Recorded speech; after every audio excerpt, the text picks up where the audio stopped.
9. And today is June 24th. At the regular council meeting, we are also going to be doing some cleanup on the budget process. We'll do that in a second. But before we do that, City Clerk, can we do a roll call? Yes. Councilmember Soria? Here. Councilmember Carbasi? Present. Councilmember Arias? Presente. Councilmember Maxwell? Present. Councilmember Bradefeld? Here. Vice President Esparza? Present. President Chavez? Here. All right, let's go on to the invocation. I believe we have Pastor Jim Franklin from Cornerstone Church that will be leading us in the invocation today, and will be followed by the Pledge of Allegiance. Do we have Pastor Franklin? Be queued up. Please rise. Good morning. Let us pray. Heavenly Father, we thank you for another day here in the valley. God, we ask that you would send rain to our valley. We desperately need it.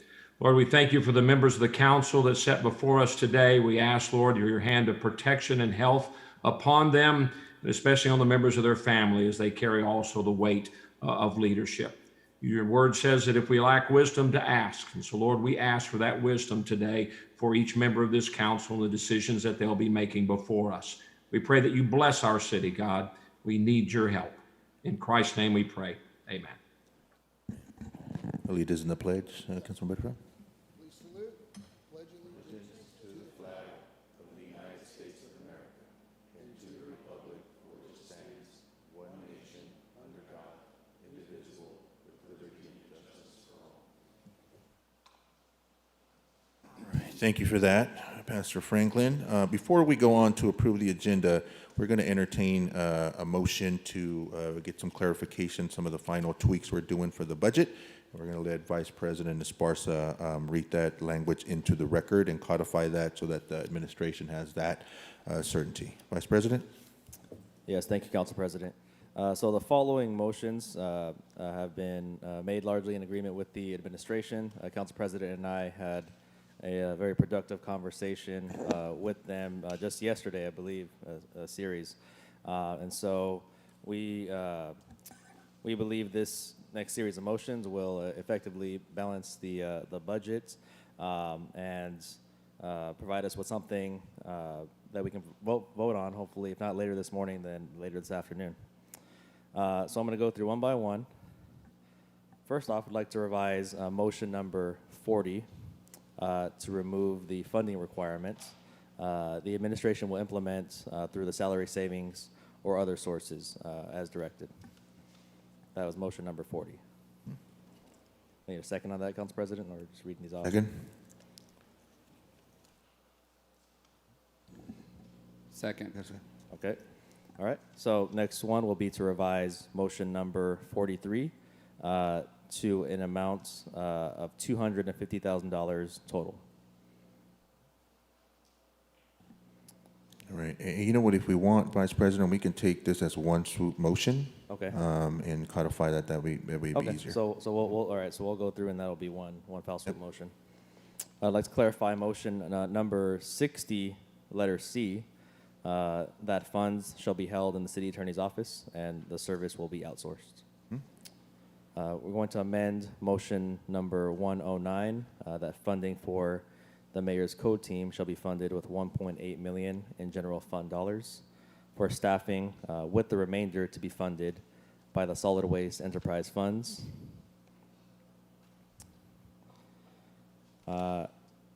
Next one will be a motion to establish $2.1 million, to add $2.1 million to the parks general fund. That will be funded with $1.7 million coming from the general fund from the mayor's code team, that balance from the previous motion. An additional $200,000 that was previously allocated in motion number 40. And an additional $200,000 that was previously allocated to motion number 43. And that grand total, the 1.7 plus 200,000 plus 200,000, comes out to 2.1 million added to the Parks Department and general funds. Next motion will be to add 1.5 million for the SPCA contract extension. And the next motion, make an amendment to motion number 78 to move that from 2.9 million to 600,000. Reduce that amount. Lastly, one last portion of this motion to be read into the record. Would like to reallocate the $5 million outlined in motion 103 as follows. 500,000 to fund motion number 70 with general funds. Additional 500,000 of that to the city attorney's office. And the remaining balance of $4 million to the parks general fund. And I can write that down and get that in email too. Could you repeat that? You said 500,000 to motion number 70? Yeah, so that this last portion that I read, Councilmember Butterfield, there's going to be 500,000 allocated to fund motion number 70 out of the general funds. 70, I believe, is a rehabilitation and preservation project in District 4. There will be an additional 500,000 allocated to the city attorney's office, and the remaining balance, $4 million, to the parks general fund. And that will complete the. I believe Councilmember Maxwell had a friendly amendment for some clarifying language. Councilmember Maxwell? Yeah, I was just going to second. The zero fare language? That's being submitted. That's Submitted. not substantive language, Okay. Councilman President, so that'll be just submitted to the clerk's Okay. office. Okay. Happily accept your second, Councilmember Maxwell. What's that? Happily accept your second. There you go. Second. Could you explain the 2.1 million for the parks? Yes, yes. So what we did here is so in total there's 6.1 million more for parks in total. 4 million from this very last motion that I just outlined. That other 2.1 million, we're taking 1.7 million in general funds from the mayor's code team. That funding will instead be supplanted with DPU money. And then we reduced a couple of motions by 200,000 each for a total of 2.1. Yeah, so what's the purpose of the 2.1? What will it be used for? So this is all just increasing our parks budget. So that 6.1 in total Oh, so- is increasing the parks general fund budget. Okay. Yeah, this was a point of discussion with the mayor's team yesterday. There were a lot of parks motions made, and in outlining exactly what was going to be funded definitively through the general funds, there was a pretty large gap in parks. Would have liked to see more. So the opportunity presented itself to add $6 million to the Parks Department, and that's what we're doing today. So the question, and I don't know, Council President, this is the question I have, and of course I missed the discussion on Tuesday. We're adding to the parks, knowing full well that we've got the Measure P money of $37 million. I know not all of it's going to parks. So is that not a consideration that all of those millions? It was, Councilmember Butterfield. The only issue is that, as you know, we won't start collecting on that till the latter part of this year. And we wanted to get some funds in place now for some of the prep work that we need to do in preparation for that Measure P money coming in. Yeah, and I might add, I mean, I don't want to relitigate the conversation from last Tuesday, I believe, when we did Parks Department. But, my recollection is we had several members disappointed, feeling that some of the parks budget had been supplanted, by Measure P. I'm not here to say whether that's true or not. What I are here to say is I think the majority of this council supports the Parks Department, wants to see more parks projects, and so very similar to last year when we added that $5 million, we're adding $6 million this year to the baseline parks budget. That answer your question? Yes. Councilmember? Okay. All right, Vice President, you made that motion. Administration, does that capture what we discussed? I want to make sure we're clear and on the same page on that. Yes. All right. Good. So with that motion was made, we have a second. City Attorney. Well, I do- think Mike. Oh, I'm punched up. yeah. No, I got you. Let me just ask a question to the City Attorney. After we do the motion second, obviously the council will weigh in, but after we vote, and then it gets incorporated into the budget that we'll later vote this afternoon. Correct? Correct. All right, Councilmember Carbasi? Thanks, Mr. President. So the original request for mayor's co-team, what was that? Was it 3.5?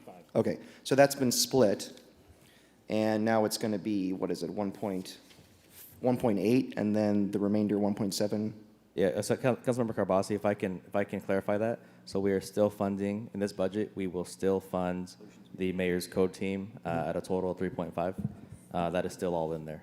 The partial amount that was removed from the general funds will be replaced with DPU funding. Okay, but the general fund portion is how much? General fund portion is 1.8 million. going towards the 3.5 is 1.8, Okay. with the remaining 1.7 going to parks. So what I'd like to do is talk to my council colleagues about the 1.8 million, because the DPU, there's certain restrictions using enterprise funds, but we already have code enforcement in Fresno, and we've decided, I think unanimously, to leave it with the council. And there's really no reason to have two armies and two generals fighting one war, and it's really government waste. What I'd like to do is say we just keep the council code team, the city's code team we have now under the council, administered by the city attorney, and we instead take that extra money and invest it in something that needs help. And for me, I know you guys feel, I say this till I'm support blue in the face, we have a public safety crisis in this town. And I've seen the clouds for months. Now we're having some rain. We're going to have a big storm coming. We have less than 700 officers available right now. And workman's comp reform will only do so much. We have a retention issue. And I'd like to be fair and see that money go towards mitigating this impending crisis. So what I propose is half that money going towards some type of retention, maybe not just for laterals, but across the board, for enticing people to come on board. And we can talk to FPOA about that, although I think as an incentive program, it doesn't necessarily require a meet and confer. And the other half to go towards something related to economic development. I was looking at the facade program in case it doesn't get ARPA funding, or if there's another item we think the council, I mean, if it could all go to incentives, that'd be great, but I think the council will be more comfortable with half of it going to something else. That's my proposal. Council member, can I get clarification? I want to make sure I understood it clearly. You wanted to eliminate the mayor's code enforcement team and reallocate those resources for police compensation. And what's the other part? Well, I would say police retention and recruitment, and the other part's up to the council. And there actually isn't a mayor's code team. We already have a code team. Got it. Thank you. Thank you. That's, well, I don't know if I can make it as a motion or if there wants to be you want to amend the current plan. It's up to the council. Well, there's a motion already on the floor that codified that. I think it would have to be a friendly amendment. Sure. Any thoughts? Oh, it's on me.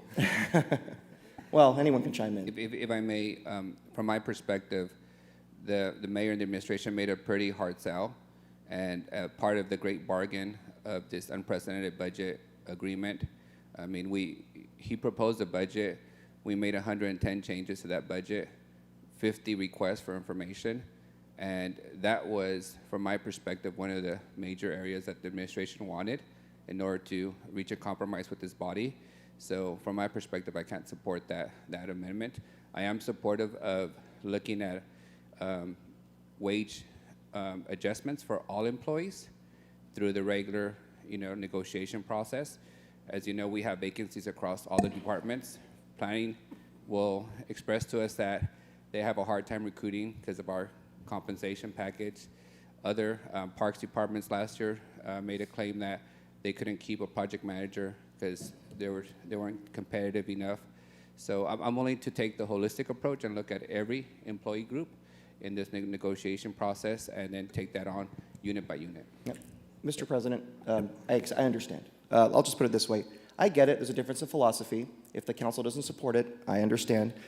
I just want to say, yes, every department needs help. I've advocated for the planning department, but people don't call 911 to get a permit.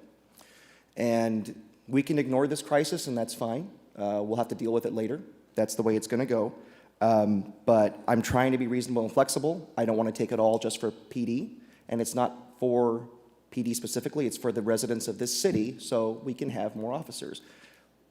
But if that's the way it goes, that's the way it goes. Yeah, Councilmember Carbasi, I think the conversation certainly is valid as of the discourse here.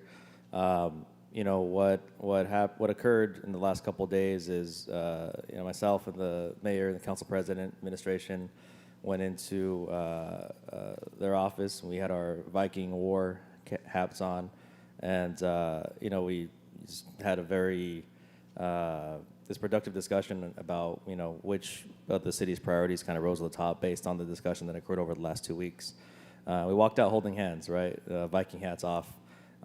So at this point, I do appreciate your efforts to focus in on this specific issue, but I would prefer not to rock the boat with we've kind of reached this very fragile point of compromise with the administration and the council. Obviously, it doesn't reflect your specific will, but again, we looked at it from a very holistic perspective. And again, do appreciate your perspective this morning as well. Thanks. All right, with that, motion was made. There was a second codifying everything confirmed by the administration and what we discussed and negotiated. City Attorney, I believe we already took public comment in the beginning, but we will reserve public comment for later when we do the final adoption. Just want to make sure that I confirm Right, that and it would with be you. helpful if the administration could confirm with these changes that the budget will be balanced. Yep. Administration, can you confirm that the budget will be balanced? Yes, the budget will be balanced. All right. Fantastic. Yeah, and just to piggyback off that, all of the motions that we read off here are cost neutral. So, which, Judge, I mean, it was a lot. It was a lot of numbers being thrown around. So it was cost neutral, which resulted in our efforts, your efforts, and it is balanced.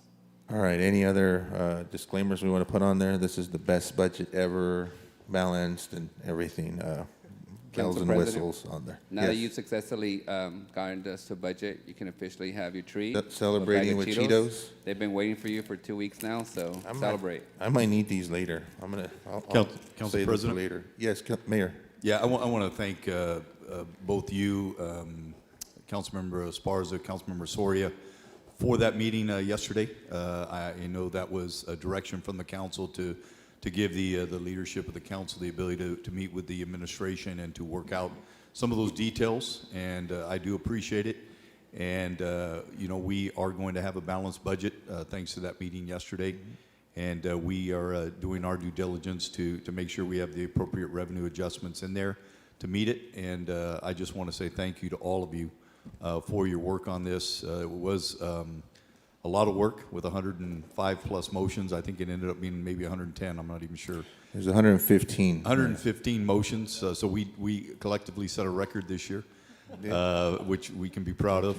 And all the directions, and I want to thank my staff as well for getting all those directions done in such a timely fashion. So anyway, I appreciate it. I believe it was a compromise in many areas, and that's what it takes to make this system work. So I want to say thank you to all of you guys. Appreciate that, Mayor. And so with that, motion was made second. Any opposition? No. All right, No. two oppositions registered, City Clerk, Councilmember Carbasi and Councilmember Bredefeld, for the record. All right, with that, let's put that into the final hopper. Administration will crunch some numbers and then come back a little bit later and vote on the final motion. I know, Councilmember Maxwell, you had a little bit of clarifying language as well that we'll submit as part of that process. All right. All right, with that, let's now move on to our regularly scheduled program. Let's go on to approving the agenda. City Clerk, do we have any changes to the agenda? If you could read those into the record. Yes, we have a few changes.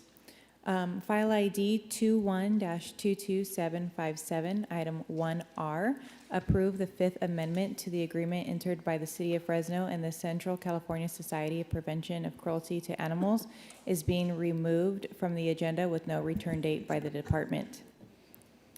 There are some changes on the special meeting agenda that we have posted. File ID 21-22828, item number 2, resolution supporting FCTC Family LPS.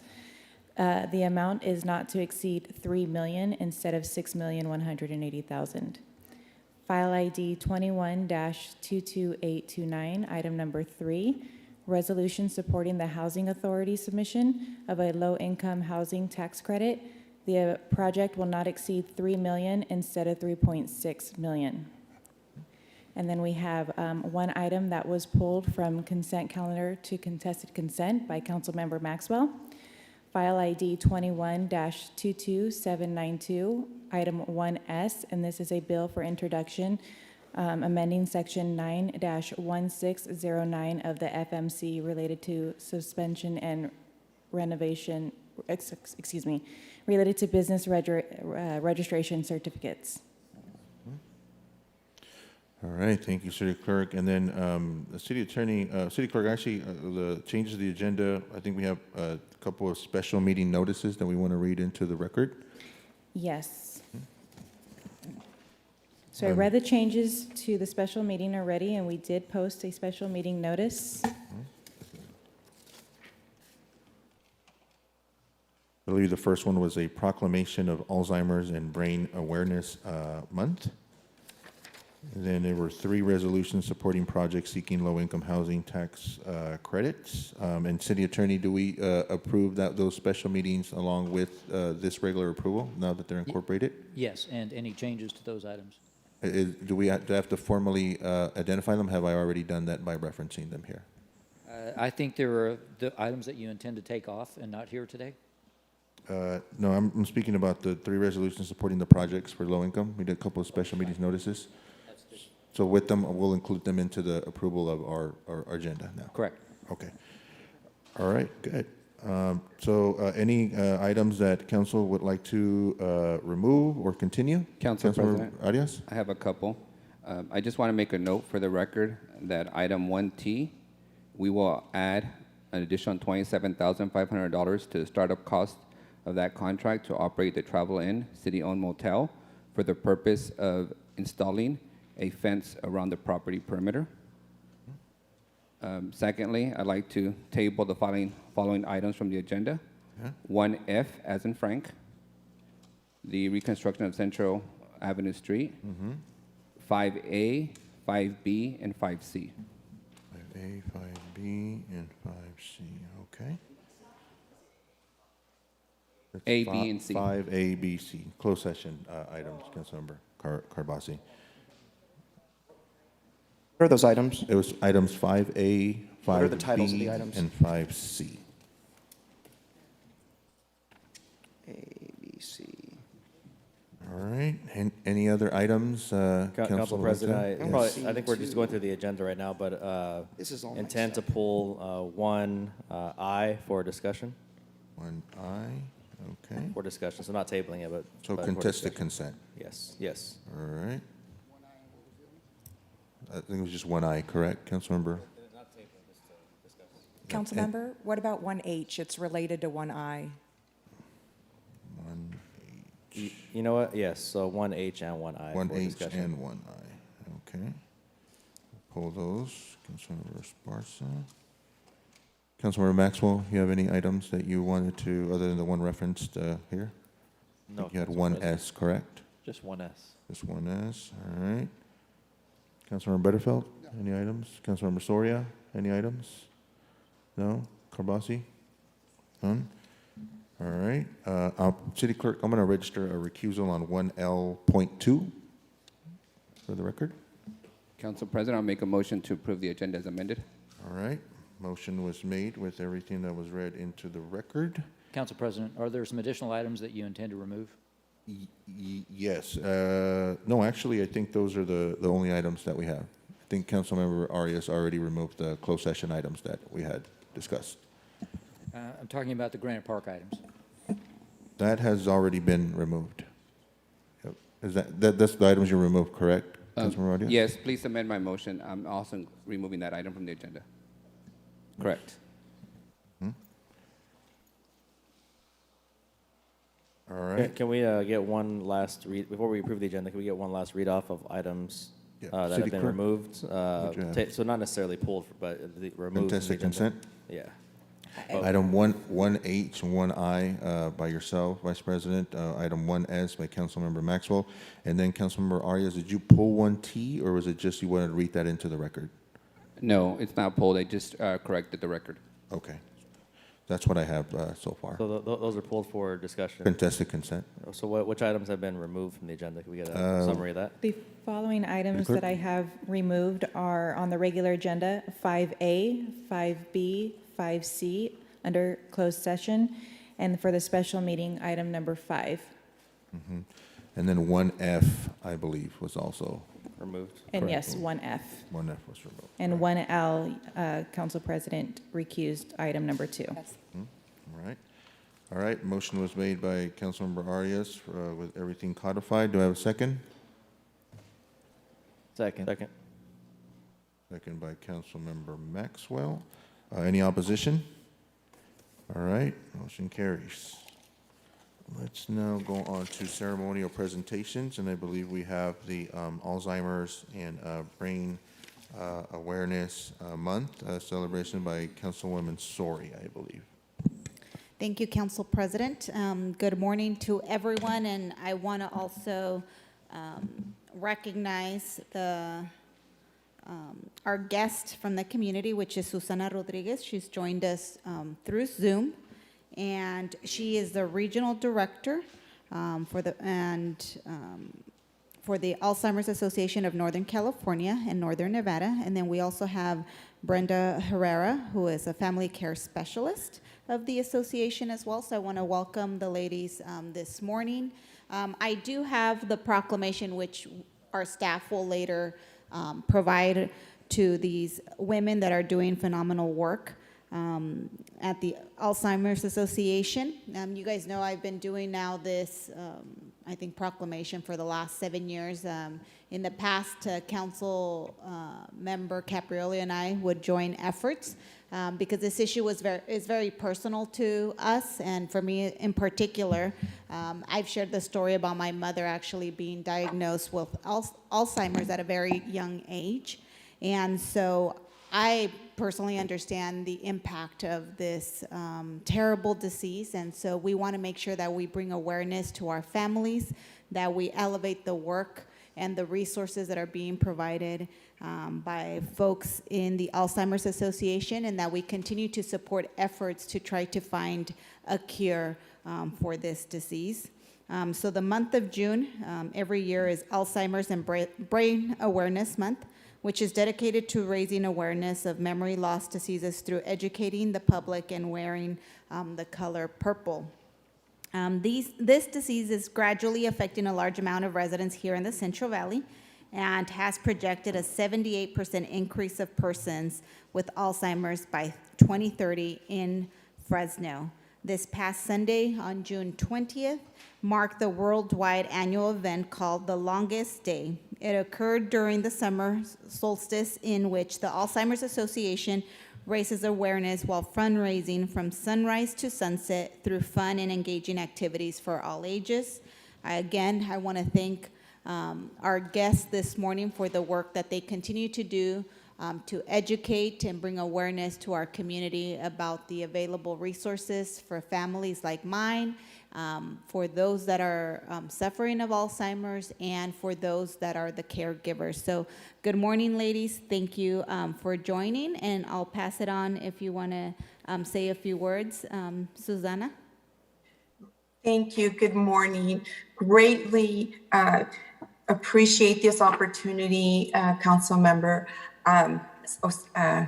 Soria, the opportunity for you to champion for several years the work, and also to bring awareness to our community in the Central Valley for those that are caregiving, those that are living with Alzheimer's, that are from the early yet prevention, also work of prevention, which is much needed in our communities to bring awareness. So we greatly appreciate this opportunity to be here, and for you to have this great support, as well as our president and all our council members. Thank you. Thank you from the Alzheimer's Association, from our Fresno regional office, but also from our constituents in the city of Fresno that are living with this, as our council member has described, there's definitely a need to bring awareness to let those that are living and those that are caring to know that they're not alone, that there is support. So we greatly support those that are here, but then also we are thankful for you championing this cause and to continuing to bring awareness. As a regional director, I've had an opportunity for over here just shortly with the Alzheimer's Association, but for many years have helped our community and those that are living with Alzheimer's and caregiving. I do have Brenda Herrera, who's our family care specialist, who will share a little bit here as well about what we're doing locally to help. Brenda? Thank you, Susana, and good morning, all. I work with families who are directly affected by this disease, and with many families, we do see a great need for information, as many families are really not aware of the magnitude of the changes that this disease brings. And most oftentimes, with the lack of knowledge, this drives family caregivers to become overwhelmed, burnt out, isolated, and even depressed. So through the association, we provide education about the disease, but not only that, we provide education on how to cope with the changes. We offer support groups, respite, and overall help around the clock through our 24-hour helpline. So I just want to say thank you to Councilmember Soria for helping us bring awareness to this important matter. Thank you. Thank you. Great. Thank you, ladies, for joining us this morning. We will make sure that you get the proclamation, but Madam Clerk, if you could read the proclamation for the record. Thank you. Whereas the month of June has been declared Alzheimer's and Brain Awareness Month to help educate the public on this debilitating disease and the need to increase efforts to combat its human and economic costs. On June 20th, 2021, people from across the world fought the darkness of Alzheimer's through a fundraising activity of their choice. This day was selected as it is the longest day of the year with the most light. On the longest day, people honor the strength, passion, endurance of those facing Alzheimer's disease with a day of activity and advocacy. And whereas Alzheimer's disease, a progressive neurodegenerative brain disorder, tragically robs individuals of their memories and leads to cognitive decline, resulting in functional, emotional, and behavioral impairment. California has 690,000 residents living with Alzheimer's disease, more than any other state in the nation, and the state's population of residents living with Alzheimer's disease is projected to grow by 21.7% in the next 5 years, impacting 840,000 individuals by 2025. And whereas Californians with dementia visit emergency departments nearly 1 million times per year and are readmitted to the hospital 1 out of 5 times after discharge. Alzheimer's disease is always fatal, and it is the 3rd leading cause of death in California today. And whereas African Americans, Latinx, and women are disproportionately impacted by Alzheimer's disease and have higher prevalence rate than the general population. Disparities in detection and diagnosis persist, resulting in less than 50% of individuals affected by the disease receiving a formal diagnosis that is disclosed to them by a clinician and documented in their medical record. And whereas, on an average, a person with Alzheimer's disease lives 4 to 8 years after diagnosis, but many live as long as 20 years, depending on other factors. Age is the greatest risk factor of Alzheimer's disease, which has no known cause, cure, or prevention. Individuals living with Alzheimer's disease and their caregivers need acknowledgement, support, and services to meet their needs over the lengthy progression of Alzheimer's disease and related dementias. Now therefore be it resolved that the City of Fresno, Mayor, and City Council hereby proclaim June 24, 2021 to be Alzheimer's and Brain Awareness Month in the City of Fresno. All right, thank you for that, City Clerk. Thank you for that, Councilwoman Soria. Thank you, ladies. Thank you so much. Thank you. Thank you. And thank you to our organizations that are doing great work out there. Very difficult disease that we have. So thank you for that. All right, let's go on to council member reports and comments. I don't have Councilwoman Soria. Councilmember Carbasi? No comments. Councilwoman Soria, do you have any reports or comments?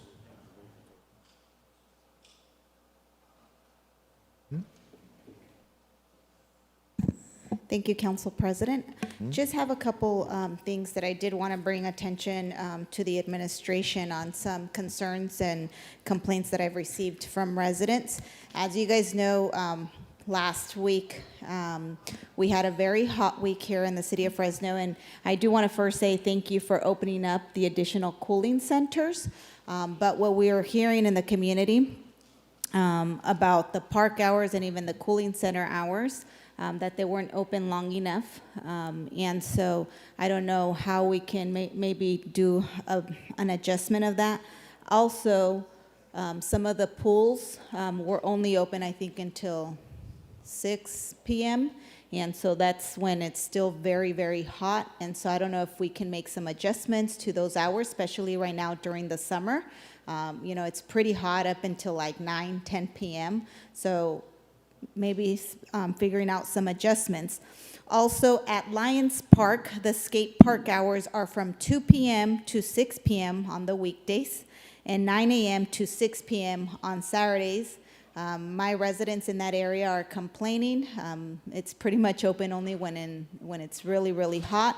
Many of them want to either go visit before 9 a.m. when it's cooler, or, you know, after the 6 o'clock hour. So if we can make some adjustments to those, you know, public spaces, especially right now during the summer, we're having longer days where there's still daylight up until about 8 p.m. So if you guys could look at that, that would be very, very helpful, and maybe make some adjustments on new hours minimum for the summertime. So if we could do that. We'll take a look, Councilmember.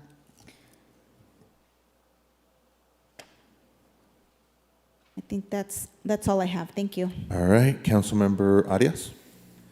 Thank you, Council President. Just a quick message to the mayor and to the city manager. Today we have about $8 million on the agenda for homeless services to rehouse our homeless community with contracts primarily providing services in the Motel Drive corridor, which is now probably going to be renamed the rehousing corridor, since we're putting all our folks in that area as a transitional point. I don't intend to pull the contracts today, but I do want to make it clear on the record that I'm hopeful that you guys will come back in 2 weeks with a contract policing agreement to police that corridor, to make sure that, you know, and those funds would be paid for through the state housing funds that we received. When we invest $8 million in state resources to rehouse the homeless, we should at least make sure that they're safe, especially since some of those motels are housing women and children, and there's significant human trafficking still taking place during the day and especially in the evening. So I'll look forward to that agreement coming back in a couple weeks to make sure that as we continue to transition Motel Drive to a rehousing corridor, that everybody feels safe, including the neighborhood that has embraced and with open arms all our homeless residents who are being rehoused there. Thank you, and that's all my comments for today. All right, Councilmember Maxwell? Yeah, I just wanted to briefly express my gratitude to my colleagues as well as the administration. This was, you know, my first budget that we're wrapping up, and oftentimes we had disagreements, some, you know, more heated than others, but I appreciate that we were all able to keep it civil, you know, not make it personal, and that cooler heads prevailed, and we were able to pass a comprehensive budget that I truly believe is going to be to the benefit of the city, not just for the next year, but for many years to come, with a lot of the long-term plans, implementations, and solutions included in this budget. So just want to express my gratitude for everybody for coming together and making good things happen for this city. Thank you. All right, first one is always fun, Councilmember Maxwell. Councilmember Bredefeld? Yes, there's something I want to share with the public that took place yesterday and took place today. We were supposed to be voting on Granite Park. The deal that was on the agenda today was supposed to be apparently accepted by the majority of the council. And it was pulled today, thankfully, because of a letter we all received from the district attorney who's doing an investigation regarding issues around this Granite Park deal. This deal, I want the public to understand, with Mr. Frazier was established in 2015. And this agreement, he was supposed to pay, the city was going to pay him $150,000 for 10 years. That was it. That was all the taxpayers were on the hook for, was 10 years for $150,000. His nonprofit was supposed to build $2.7 million of improvements, including a restaurant, basketball, and volleyball courts, and make repairs. He was supposed to pay all expenses, make all improvements, pay all the taxes, the utility, the maintenance, the liabilities, the insurance. The public was supposed to have access to basketball and volleyball courts and a walking path. The basketball and volleyball courts were never built. All improvements over the $10,000 was to be approved by the city, and yet he built soccer fields without city permission. The service agreement had required standards for bookkeeping, were subject to an audit. 2 years ago, he came before the mayor requesting $150,000 more. The mayor at that time, Lee Brand, requested that an audit be done, which Mr. Frazier agreed to. An audit was done. It revealed many financial irregularities and accounting problems. Required improvements were not made. The grass soccer fields were installed without approval. He failed to pay taxes, utilities, and his debts. He stopped paying his bills. He failed to demonstrate proper accounting. He had someone living on the site illegally. He failed to open to the public as required. And in essence, as I said, he stopped paying his bills. Subsequently, he filed a lawsuit against the city of Fresno, specifically naming Mayor Lee Brand, Tim Orman, Will McQuan, the former city manager, saying he had been hurt legally and it was due to racism. There have been ongoing discussions with, I guess, the city, represented by some council members, and they came up with this deal that was going to be voted on today. Now, this deal involved paying the developer, Mr. Frazier, $2.3 million to pay off his debts, of which the city was not obligated to pay off his debts. We're not obligated. We have no obligation at all. Part of the debt included $109,000 on utilities, $27,000 on state taxes he didn't pay, $33,000 on property taxes he didn't pay, PG&E, $23,000 he didn't pay, a $1.4 million loan that he took out and we were not required to pay back. He was required to pay back. A $56,000 personal loan to himself. Almost $300,000 in COVID-19 loans and PP loans, totaling $2.3 million. That was on the agenda today, to write a check to pay off all of those debts that we had no obligation to pay. None. Absolutely none. Now it gets even better, because in addition to the $2.3 million, the city came up with an agreement to front him $2 million on advertising from a billboard on the property of Granite Park. Mr. Frazier has an agreement with an advertising company where he's to get $80,000 as a minimum, more if there's more revenue over the next 20 years. Instead of him just collecting that rent, the city, in its infinite stupidity, said, we're going to pay Mr. Frazier $2 million up front, and the city will collect the revenue, and for that regard, he will let go of his frivolous lawsuit against the city, and in particular, Mr. Brand and the others that I mentioned. The city is also taking on several $100,000 of expenses annually that we didn't before. We are now going to be paying the water bills, the electric bills, the property tax, the maintenance, the landscaping, and the repairs, all of which he was paying in 2015, but now we're going to pay. No other developer or operator has had any kind of similar deal. I've never seen such an egregious betrayal of the taxpayer than this deal. Never. Now, in addition to the lease and giving him a lease for 20 years, the city also put in that he had an opportunity for 5 10-year extensions for this lease, 70 years.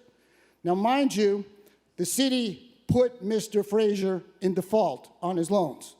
The city attorney sent him a letter and said, you are in default. He is in default. Today, right now, he is in default of the agreement in 2015.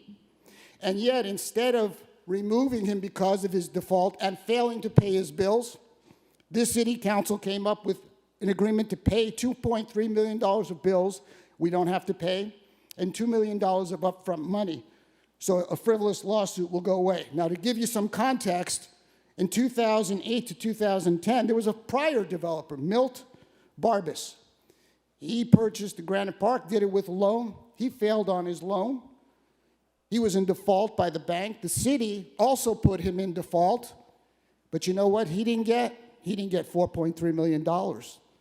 They punted him to the curb, as they should have. They said, you're out.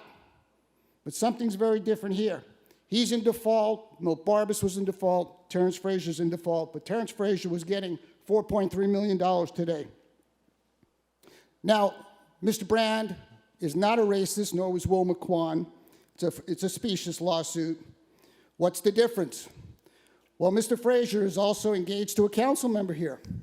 That's been going on. Obviously, they've been in a racial relationship. It's public. And I held a press conference 2 years ago, and I said, there's something very wrong going on here. There's a stench at City Hall. And frankly, the stench has continued.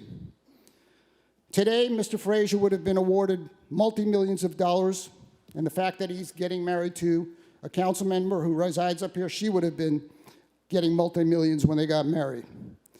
And it should also be noted that last night a fundraiser was held at Mr. Frazier's house for council member Arias. The stench is disgusting.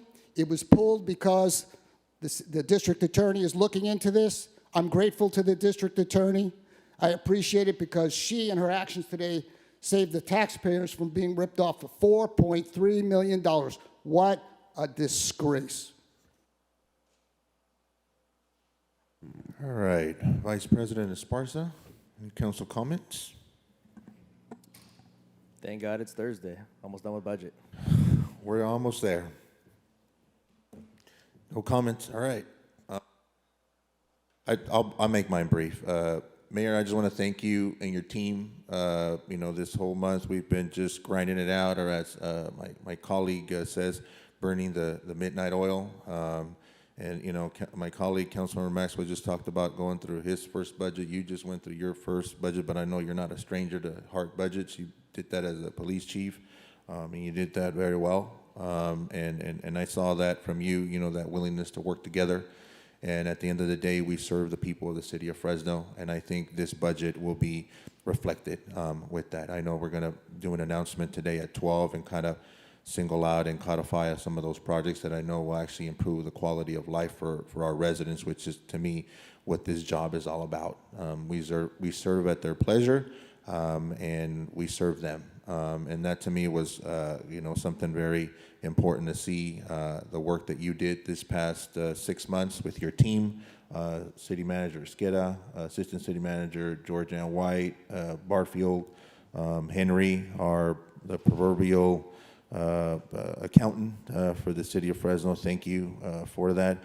We have a little bit of trouble sometimes following your CPA accountant jargon, but we work through that because at the end of the day, it's the numbers, but it's about the people that we're serving. And I just wanted to thank you publicly for guiding us and navigating us and making sense of a lot of those numbers and line items. So thank you for that, Henry.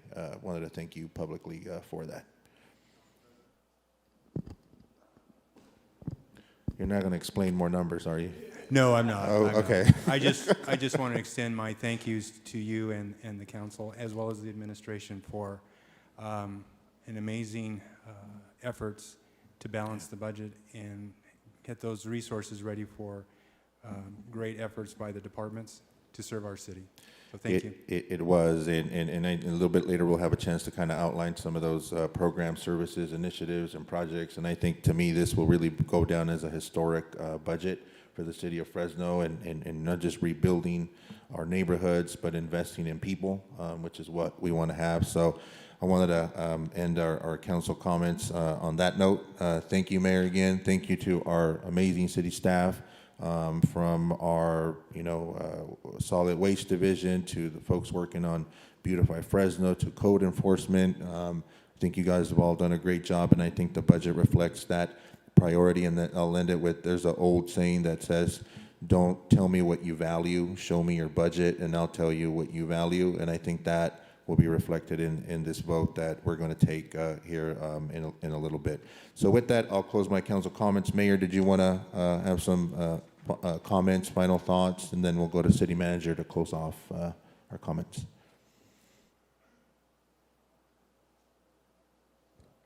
Yeah, thank you, Council President. I already made my comments regarding the budget, my appreciation of all of you for working together. And again, my administration, City Manager Escueda, Assistant City Manager Georgianne White, Francine Kane, and Greg Barfield, everyone did incredible work to make this happen. But the real praise is with our budget folks. And Henry, thank you for your work. Michelle, all you folks have worked tirelessly to make this happen throughout this past weekend and many others. So I do appreciate all of you for what you've done on this budget. And we are, secondly, we are hosting the Miss California competition this week, as well as the Miss Teen California competition. I had the opportunity to welcome them this last week. And so we've have a long tradition of doing that in Fresno, of rolling out the red carpet and being able to showcase this great valley to them. And so the final competition will be on Friday evening. And then lastly, we're having a cleanup effort north of Radio Park this weekend, and that is going to begin at 8 a.m. To combat some of the heat. So we'll be out there. And then the State of the City. Friday morning, look forward to delivering that State of the City message and having the council present. It'll be a new venue. As you know, it won't be indoors. It will be at Chansey Park. And it will be a much different vibe that's going to occur there with cultural entertainment, different types of food from our diverse community, as well as music, and just a totally different atmosphere than we've seen in the past. And it's really a celebration, celebrating our diversity, our cultures, and the oneness of Fresno. So I look forward to that Friday morning. Hopefully we can keep the weather cool at that time. And so I appreciate that. Thank you very much. Yeah, spoiler alert, I think the mayor's going to say that the state of the city is strong. I didn't read your speech. I'm just guessing. That usually ends with that. City manager, did you want to have any last thoughts? Yeah, everybody said something, just haven't been said by everybody, so I want to just kind of get it in there real quick. So I do want to express my sincere appreciation to all the department staff that helped Henry put together the motion memos. I looked through some of those documents. I wanted to read all of them, but I got most of them read, and I was just impressed by the quality of information and data they provided to the council to kind of come to these decisions. So to the department directors and all the staff that supported, thank you very much. That was integral to us coming to closure on this budget. Again, great appreciation for Henry and his team. We worked them out starting in March, and it was every weekend. We were just running. By the time we got here, I think we were in a good position to respond to some of the questions and ideas you had. So I was impressed with how they adapted to making that available. And then I also want to thank Georgianne and Greg and Francine for just helping navigate this process and just keeping the ball moving forward. And then finally, council, we did it. Great job. I just was like, come Monday, when it was like, okay, all these, after we went over the weekend, we saw, wow, that's 103 motions, 106 million. Let's see how this goes. Congratulations. That was very impressive what you guys pulled off there. So I love it. I love it. I love it. And the only final thought I'd have is for the community, and as they look at the budget, again, picking up on what you said, Councilmember Chavez, if you look at what we're investing in public safety, we're investing in parks, we're investing in neighborhood infrastructure, we're investing in beautifying the city. I mean, we're making the investments on the things that you guys are hearing, that we're hearing, and as the city manager and with our assistant city manager team, we're really excited to get going come July 1st to kind of get this stuff done. So we look forward to you guys contacting us, making sure we're on schedule, we're on track, and we're doing the things we committed to do for you. So let's get off to a good start and get this done. And July 1st coming up. Thank you guys all very much. Appreciate you working with us. Thank you, city manager. And now you understand why I made that statement the other day. We're getting motion sickness. I think it was over 100 motions to try to keep up with. But I think I really do believe that we have a great budget, a historic budget that will benefit the residents that we serve, not just this year, but for the years to come. And I think that, to me, makes the motion sickness worth it, I guess is what I'm trying to say. All right, let's move on to consent calendar. Let me take some public comment on this, on consent items, unscheduled communication, and closed session. Brianna, do we have any folks on there? Who's the first person? We have only one, Robert McCloskey, or we have a few more. All right, Mr. McCloskey, you'll have 3 minutes, sir. We could cue him up and unmute him. Thank you, sir. Thank you, Council and Mayor. I know the issue has come up regarding more spending for homeless services. Those of us in the advocacy community, we do support more money for the Marjorie Mason Center. However, a lot more money is going to service providers at the motels, and the question is, how effective are they? We need more accountability because it seems that people aren't getting the service, their service needs met. There's more money to Poverello House for off-ramps outreach and to Kingview for our mental health services, but we're getting reports that there are no trained social workers or mental health professionals on these outreaches. We're getting reports from some of the Crossroads places that the food is not up to par, that the staff is not well trained, that the staff is not very empathetic. These issues need to be looked into. The overall question of accountability. And I just wanted to bring up really quick the fact that the city has still not implemented a Housing First program. We're still looking at the continuum of care model, which seems like doing the same old that doesn't permanently resolve the question of homelessness. All of the talk of the rooms and the housing now is all transitional. I mean, what happens when in 2 years, when this housing is to be converted to permanent housing, what happens? We're getting reports that around the safe camps, the camps that there are, the not safe camps of extreme heat, we need to, people having health issues when it gets this hot. What is happening with the showers and restrooms that are to be rolled out? I didn't see any money budgeted for that. And really quickly, I just wanted to talk about the $35 million the city still has for rental assistance. We're getting complaints from applicants that it's a complicated process with a lot of paperwork. We know that after 13, 14 weeks, out of a total of 6,000 some applications, only 700 have been approved. This is a dismal approval rate. I think it's incumbent upon the city to make changes to the complicated application and approval process for the emergency rental assistance program. The dismal record to this date on a program designed to prevent more homelessness calls into question the credibility of elected leaders when they espouse their intent to end homelessness. This money will go away. This money will go away, and we all know that if it's not spent within the timelines for rental assistance. It's time to do something about this, do more outreach.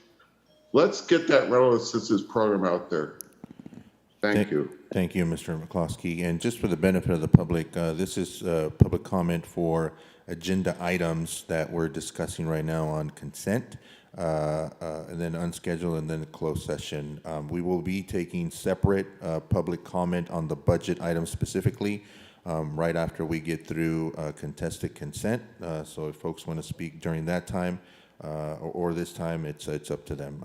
Next speaker, Brianna, I believe it's Mr. Xavier Vasquez Baez. Yes, but once you made that comment, some of them dropped. So the next one is Ivanka Saunders. Okay, Miss Ivanka Saunders, you'll have 3 minutes, and it's on these items here. If you wanted to speak on the budget items, that'll be a little bit later. Yes. Thank you. Good morning. My name is Ivanka Saunders with Leadership Council. I'm making comments on a pulled item in opposition to the Central Avenue Improvements Project. There are serious questionable legal issues which we have addressed and submitted to council in 2 separate detailed letters. If you haven't seen it, please review. We oppose the project for the following reasons. The CEQA exemptions stated in the staff report do not apply to this project. The community members were not properly notified of the project, nor have the concerns of the residents been listened to and addressed. The planning of expanding Central Avenue for heavy-duty trucks movement before the truck study and the South Central specific plan is completed ignores the concerns of the community. To plan to place Class 2 bike lanes along a road that could possibly hold heavy-duty truck traffic is not listening to community members. If you have been listening, you would know that community members do not want Central Avenue to be used as a major future truck route. For the sake of the health and the safety of community members, these individual plans and future developments in this area need to be put on pause until the South Central specific plan and the truck reroute study are completed. Thank you. All right, thank you, Ms. Ivanka. Next up, we will have Ms. Terry Hirschfield. Ms. Hirschfield, you'll have 3 minutes. Good morning. My name is Terry Hirschfield, and I'm the superintendent at Orange Center School District. Thank you for your time today. I'd like to express opposition to an item that continues to be brought onto the agenda and is pulled for today, which is the Central Avenue project. I'd like the council to vote to put a cease to all projects in this area and surrounding areas until the environmental impact report is complete. The South Central specific plan is revised, which will include the possibility of rezoning in that whole area. Also, until the routing analysis has been completed and a comprehensive review is done to include how the county and the city leadership can work together to properly navigate the areas that are not within the city of Fresno's jurisdiction. City projects in this area are directly impacting residents that reside within the county's jurisdiction. As community members and as a school district, we have repeatedly stated that we should be notified in advance of any new industrial development that is coming into our South Central community. And this has not been done for this specific project and other projects. The community members and the school district have asked that there be a process that includes the community and with the district, since all of these developments could potentially impact the health of the residents, students, employees, and the school community. The road widening project avenue is not for the benefit of the community, but for the developers to follow. This will follow and allow for more heavy duty traffic, as previously stated in the staff's report. And the community has voiced that we do not want Central Avenue to be used as a main corridor for trucks, and that they should be rerouted off of this road. I would also like to ask the city to reevaluate their projects that focus on serving low-income youth and families, as current projects such as Camp Fresno only allow families to sign up online, requiring families to provide email addresses to get responses and information. And many of the families who these programs are designed to serve cannot access the internet or do not have email addresses, thus making these programs inaccessible to them. So we appreciate all of the work that you're doing with the Parks, Recs, and reaching out. However, that specific portion of the projects should be relooked at to assure that the families that these programs are designed to serve are able to access the programs. Thank you so much and have a great day. Thank you, Ms. Hirschfield. Next up will be Ms. Lisa Flores. Ms. Flores, you'll have 3 minutes. You have her queued up. Hi, guys. How are you all doing today? I'm coming from a doctor's office to talk to you. And one of the reasons why I'm calling you in today is you really do not need to approve Central Avenue. Because, you know, Fresno has had this long history of environmental racism and not listening to the community and putting more pollutants in poorer communities. And by taking action on this item, you are following the long history of Fresno, the city of Fresno and electeds, by promoting environmental racism in the poorest communities in Fresno. When I come up to North Fresno, where I'm at right now, it doesn't look like South Fresno. You know, and I also want to remind each and every one of you that you have a fiduciary responsibility to make life better in Fresno. And by, you know, approving that, you're violating CEQA. And the city continues to violate CEQA. You know, whether it is the hotels along 99 that you're buying and that you are going to eventually transition into housing, which is, by the way, a violation of environmental justice that you guys do not want to see. or even discuss environmental justice because you do not have that element in your general plan, you know, you guys have to do better. And it starts here, and it starts today, and it starts with this one issue. Thank you.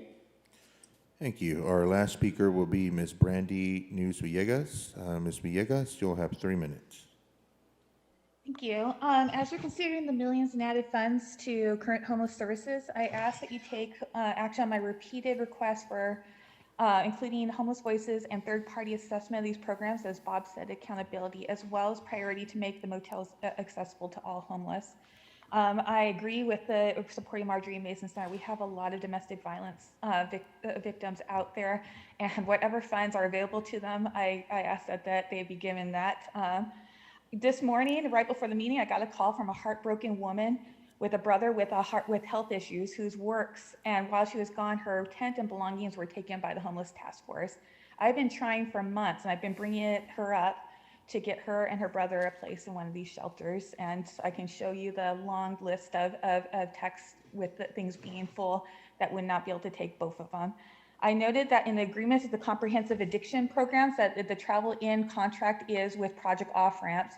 Is it unacceptable that we can't get help for people begging for it while the Dyer continues to reserve rooms for Project Off-Ramps or other programs? I actually heard a frustrated woman Saturday when I was giving out water who's in the 108 heat, who is homeless right by the motel, say we can't get into the shelters without Dyer's permission. Please demand that the motels be made for all. I asked for a third-party review of all the ongoing review at each of motels and services, including interviewing services to assess effectiveness, weaknesses, areas of improvement, areas that are strong. Put it on the budget. This is simply being a good steward. I too have heard from people who have not been getting their services met, have been exited without having even their identification cards be replaced.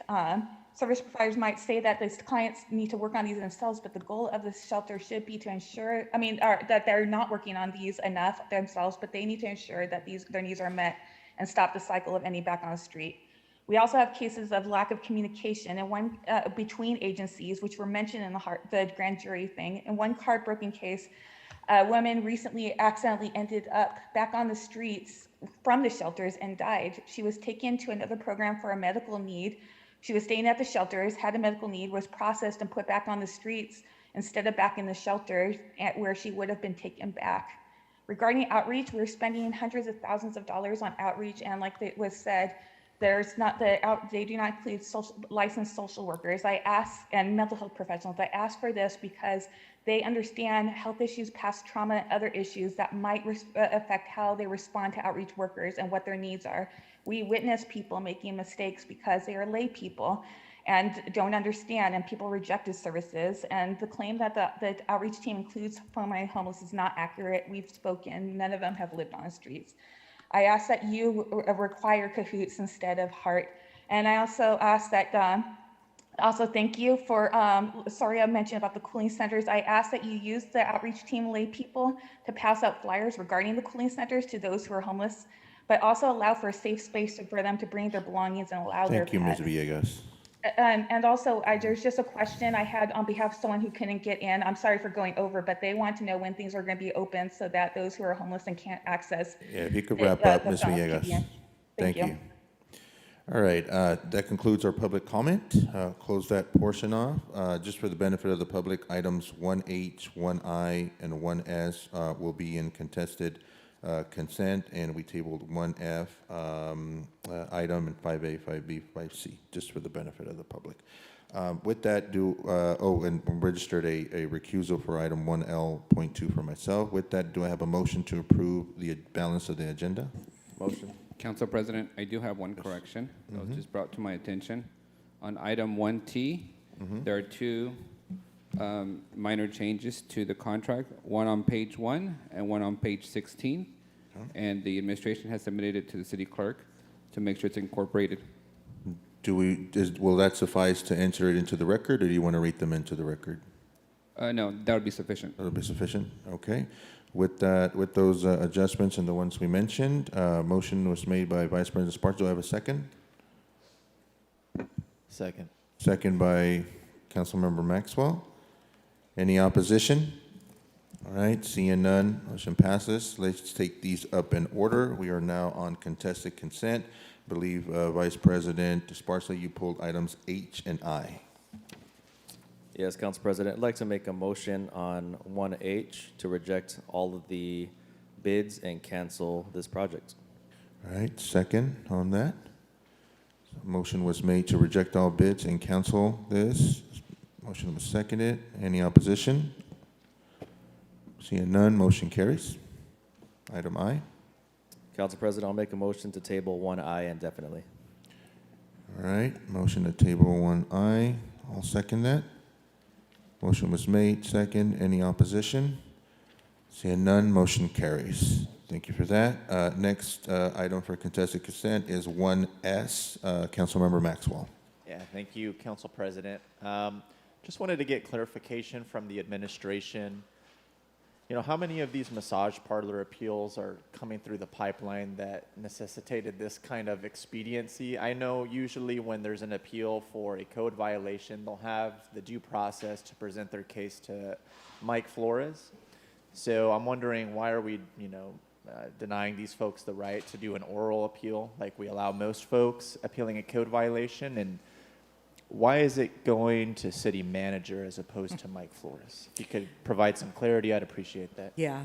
So this was something that we inherited and learned about just a couple months ago. So it is my understanding that this process,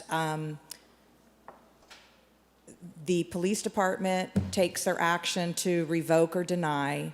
And it used to be that then if there was an appeal, it went directly to the independent hearing officer. It's my understanding that under the previous administration, there was this additional step that was added that allowed an appeal hearing before the city manager. And then depending on what the city manager did, there still is an appeal process to the independent hearing officer. So what... Are you saying, city clerk, that after they appeal to the city manager, they could again appeal to the independent hearing officer after that? Correct. And so because they still are afforded that in-person hearing, and because the city manager's office is not particularly set up to conduct hearings, we've yet to do one. We actually are going to be doing our first ones the week of June 12th or 14th, whatever that week is. So we are requesting that we be allowed to do that middle step in writing. Why not just remove the entire middle step process and go directly to the independent hearing officer? If we're looking for expediency, why not skip that process and take it directly to Mike, where they'll have the ability to do written or oral testimony? That would be fine with us. That'd be a potential revision. Yes, I'd look to the city attorney to find out what language would need to be stricken. Doug? City manager, do you see any benefit to you of being able to personally oversee these types of issues, or? I would prefer that they kind of follow the process that had been set before. Just go to the independent hearing. Just go directly to the independent hearing and bypass the city manager's office. Gotcha. Council, the significance of the city manager process is that at that point, if the city manager upholds a finding of shutting them down, they have to shut down immediately rather than wait all the way until the administrative hearing process. But they would still have the opportunity to appeal further up, but at that point, they would have to cease conducting business. Correct. Whereas if we cut out the city manager's office, they would have up until the independent hearing officer has the opportunity to make their finding. Correct. They would stay open. Yes, they could stay open until that process is exhausted. That's the difference. Sure. Any thoughts on that, city manager? Is that?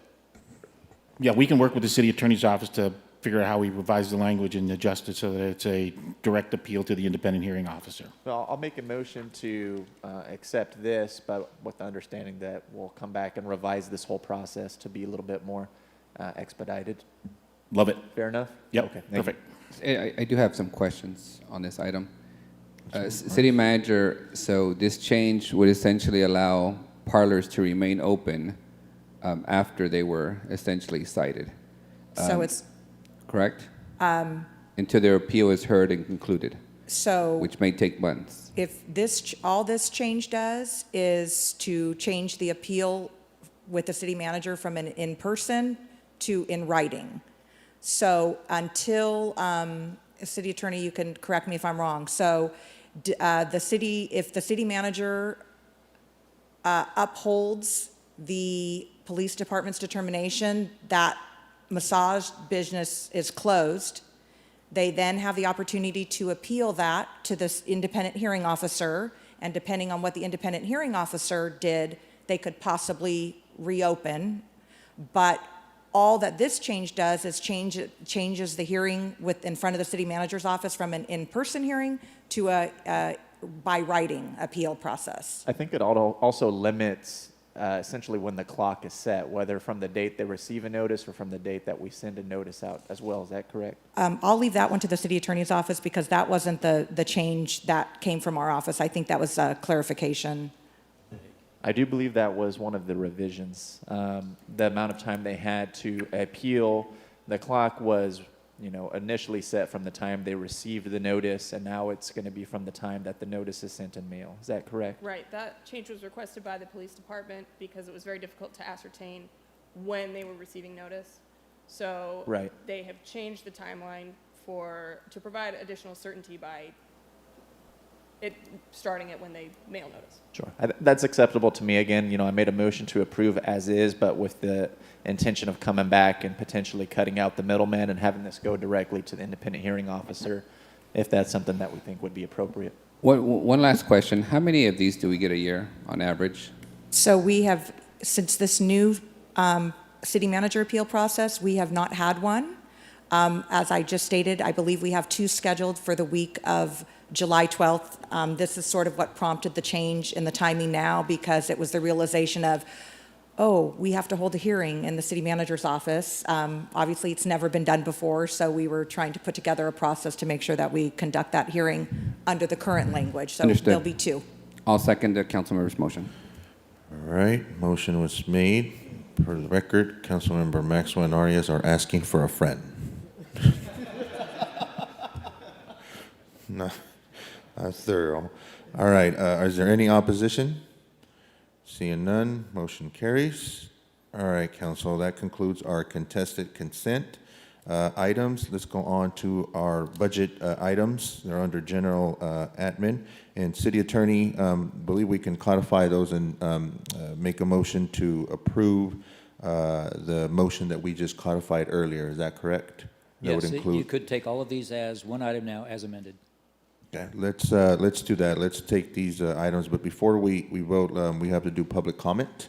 Brianna, do we have folks ready to speak on the budget items? Who's the first person? First, we have Patricia Brown. All right, Miss Patricia Brown, you'll have 2 minutes. Hello, good morning. My name is Patricia Brown, and I'm a long-term resident of District 5. I want to really laud the mayor and the city council for coming up with a priority last night to move $6.1 million today into the Parks Department, because that's essentially having the community been heard. So the only question, of course, is going to be whether or not, how much is going to be allocated to our project, specifically the 49-acre soccer park and soccer complex in southeast Fresno, where I live in my neighborhood. At last Monday's Measure P Commission meeting, Measure P Commissioner Chair Kimberly McCoy lamented the fact that residents of Fresno have had to wait so long to get their parks. I agree. The first time I spoke about this project was in front of the City Council in 2019. As part of the 52% of Fresno residents that voted for Measure P, who said we were ready for the city to step up to give us public parks, we really are happy with this hard-fought, negotiated agreement to move these funds into the Parks Department. The project at Peach Avenue, south of Fresno, where I have lived for 30 years, spearheaded by the nonprofit Seceda, has already checked off most of those boxes and is almost shovel ready. If we break ground now, we can finish this popular soccer complex and Park Phase 1 by 2026. That means 5 years of construction, and all those students from Sunnyside High and Roosevelt High going in as freshmen will have already graduated before we'll be able to cut the ribbon. We've had a groundswell of coalition organized and managed by SECITA during the last 6 or 7 years, including that coalition, Sunnyside High School, trustee Valerie Davis, 600 to 800 volunteers, Girl Scout, Boy Scouts, soccer leagues, coaches, landscape architects. We already have the Phase 1 design, a master plan. We've already done the EPA required.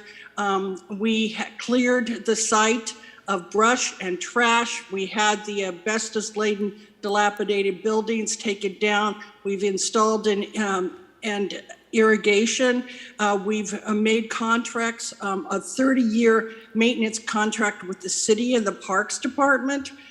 This is fantastic. This is all based upon our need of underserved people in my neighborhood. So we are ready to go. We are so glad that Mayor Jerry Dyer and the City Council now has made this commitment to public parks.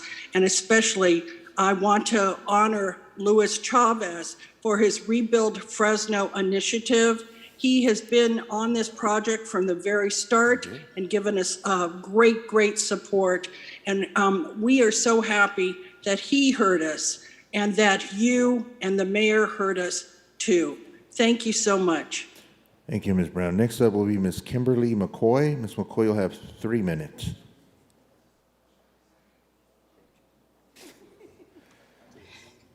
Thank you for allowing me to speak today. Good morning to council members, council president, council vice president. Thank you for the additional $6.1 million of funds to the parks budget. However, I would like to express my concerns on how Measure P is being implemented by the city. The measure clearly states that there needs to be a highest need neighborhoods equity plan created before any allocations for Measure P funding to park projects. From my understanding, park projects that have funds allocated from the general fund prior fiscal years have now been allocated from Measure P funds, and the general fund allocations for those projects have been moved to different departments. This is unacceptable. As chair of the Parks, Recreation, and Arts Commission, this is our chance to get it right. This is our chance to create an equitable park system that would benefit all of Fresno residents. I am asking you, the City Council, to let's create the highest needs neighborhood equity plan first before any allocations of Measure P is given to any projects. Thank you. All right, thank you for that. Next speaker will be Mr. Xavier Vasquez Baez. You'll have 3 minutes, sir.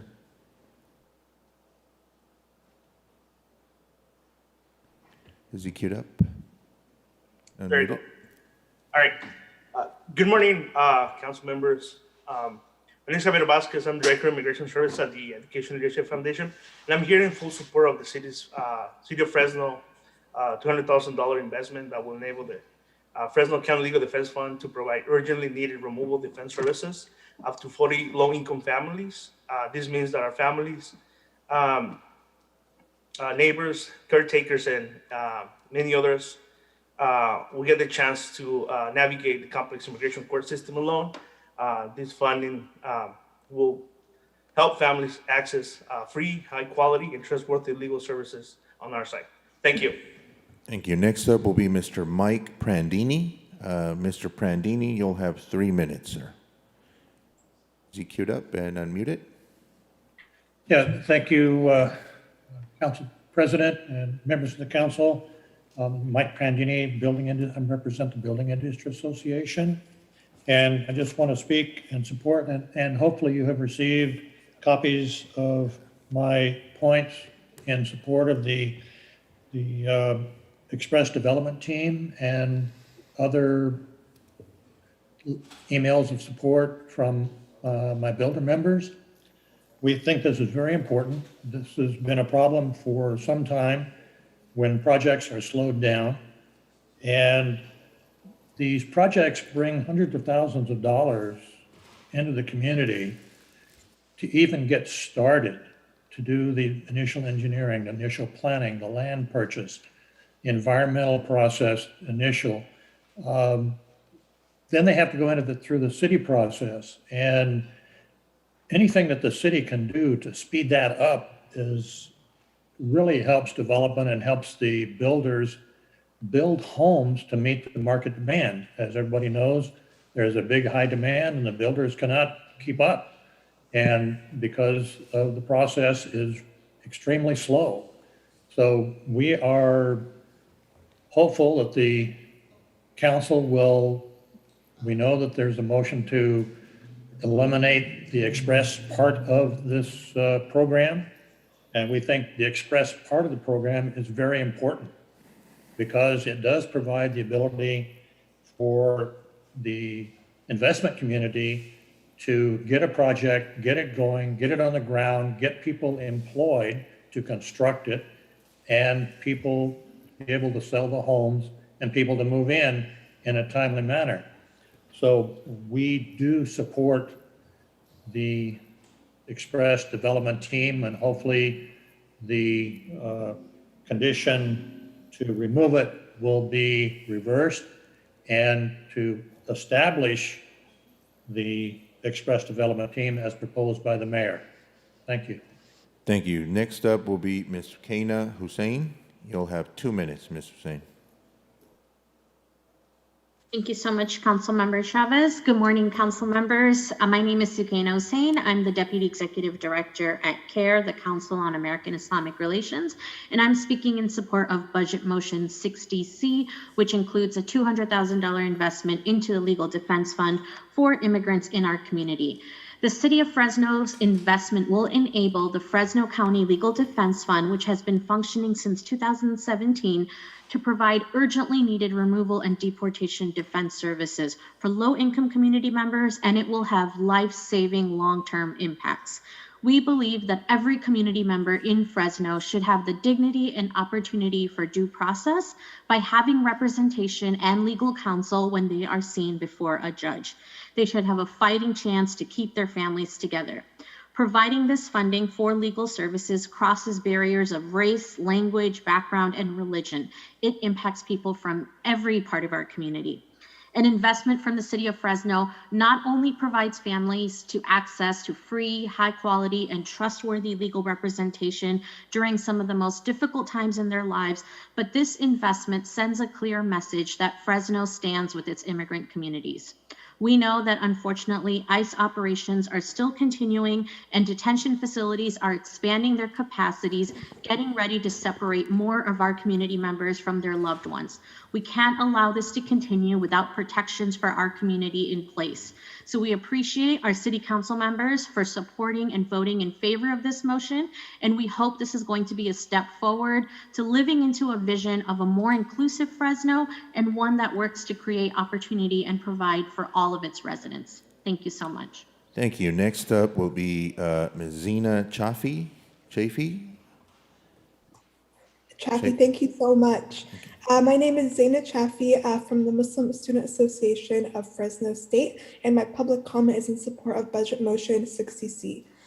The City of Fresno's $200,000 investment will enable the Fresno County Legal Defense Fund to provide urgently needed removal defense services to up to 40 low-income community members. Just for reference, there is about 2,500 individuals in removal proceedings in the city of Fresno alone, and we expect a steep increase of children in removal proceedings. As of April of this year, 112 children have been released to sponsors alone and will need legal representation to navigate the immigration court system. The approval of the budget would mean that our families, neighbors, caretakers, and in many cases, our city's own children in removal proceedings will not have to navigate the complex immigration court system alone. This $200,000 investment will provide families access to free, high quality, and trustworthy legal representation on their side. Undocumented residents in the city of Fresno live in fear of deportation and fear of separation from their US-born children. It is very important that we increase our immigration services and provide removal defense to help those families stay together. Fresno needs to stand with its immigrant communities who are still facing the direct threat of ICE and separation from their loved ones. This investment from the city of Fresno will help to keep families together and provide their legal representation to immigrants from our community facing deportation. Thank you so much. All right, next up will be Ms. Maria Romani. Ms. Romani, you'll have 2 minutes. Thank you. Good morning, council members. Thank you, Councilmember Chavez, for introducing a motion to fund legal defense in the city of Fresno. My name is Maria Romani, and I'm a staff attorney at the ACLU Foundation of Northern California and a resident of the city of Fresno. As you may know, our city is home to almost 60,000 non-citizen residents. This includes people who do not have legal status and those who do have some legal status that are not citizens, like legal permanent residents, asylees, and refugees. Funding to the Legal Defense Fund is a step in the right direction, both for the city of Fresno and our region in general, because it demonstrates a clear commitment to our immigrant community, especially as immigration detention bed capacity has expanded in the Central Valley. It recently expanded from 400 to 1,800. More detention space, unfortunately, means more enforcement, especially for our community in our region. And detention and deportation not only destabilizes families that are impacted, but our communities as a whole. Unlike criminal proceedings, there is no right to government-appointed counsel in deportation proceedings, which means our immigrant community is often forced to represent themselves in an area of the law that is highly technical, adversarial, and where the stakes include permanent exile. Providing a non-citizen an attorney does not mean that that person will not be deported. Only an immigration judge can make that decision. Instead, commitment to the defense fund and access to representation is about due process. Studies have shown that people in immigration detention facing deportation who are represented by an attorney are 5 times more likely to win their case than those without representation. No one should face imprisonment and deportation without a chance to present their best case forward. People should not lose their right to a fair hearing simply because they could not find an attorney. For this reason, I'm in support of budget item 60C. Thank you. Thank you, Ms. Romani. Next up is Ms. Brandy News Villegas. Ms. Villegas, you'll have 2 minutes. Okay, this is just brief. One, I thank you for that motion and approval of the Fresno County Legal Defense Fund. I agree with the others and the benefit of this and these are contributing members of our community who are serving our community. Everyone who is in this deserves to have fair legal representation and assistance in a complex system to build, so we can build healthy families and communities and for the well-being of each person. I just briefly asked that, and I've mentioned some of the things in the previous comments, but I asked that in consideration of the budget, that there would be a shift to budget for CAHOOTS for outreach teams that involved those with social work degrees. I asked that you include in budget a third party to work on ongoing assessment and review and work with those who are homeless to follow through with the grand jury report and ensure that homeless needs are met. I appreciate that you have the community relations office and the coordinators with various communities in our area, and ask that perhaps that would be included with those who are homeless, that by someone who is outside the mayor's office and outside of those who are receiving funding for programs. I thank you that for the beautification criteria that Soria added to include the homeless, and I ask that in all areas where there's potential funding for cleanup and other things, whatever jobs that are made available, that you may include that language for those who are homeless in there. I also ask that you add onto the budget that a priority with housing and shelters, that these be placed in all other districts, that the additional funds that would cost to be in those would be made priorities. Thank you, Ms. Brandy. Thank you. Thank you. Next up is Mr. Gabriel Lozano. Mr. Lozano, you'll have 2 minutes, sir. Good morning, President Chavez, council members, mayor, and city manager. My name is Gabriel Lozano, program manager for the Southeast Community Economic Development Association, SUBSEDA for short. Our organization promotes quality of life and economic prosperity in Southeast Fresno with the programs in workforce development, business development, and parks and soccer facilities development. My presentation relates to the funding of a 49-acre park site located at 2155 South Peach. This site was donated to the city of Fresno 15 years ago by the National Park Service. A recent letter sent to you by the National Park Service expresses concern that despite hundreds of volunteers recruited by Subsida, the planting of trees and an irrigation system and site cleanup, there are no immediate plans to open this park and soccer complex. There is still the risk that the site can be taken back by the federal government.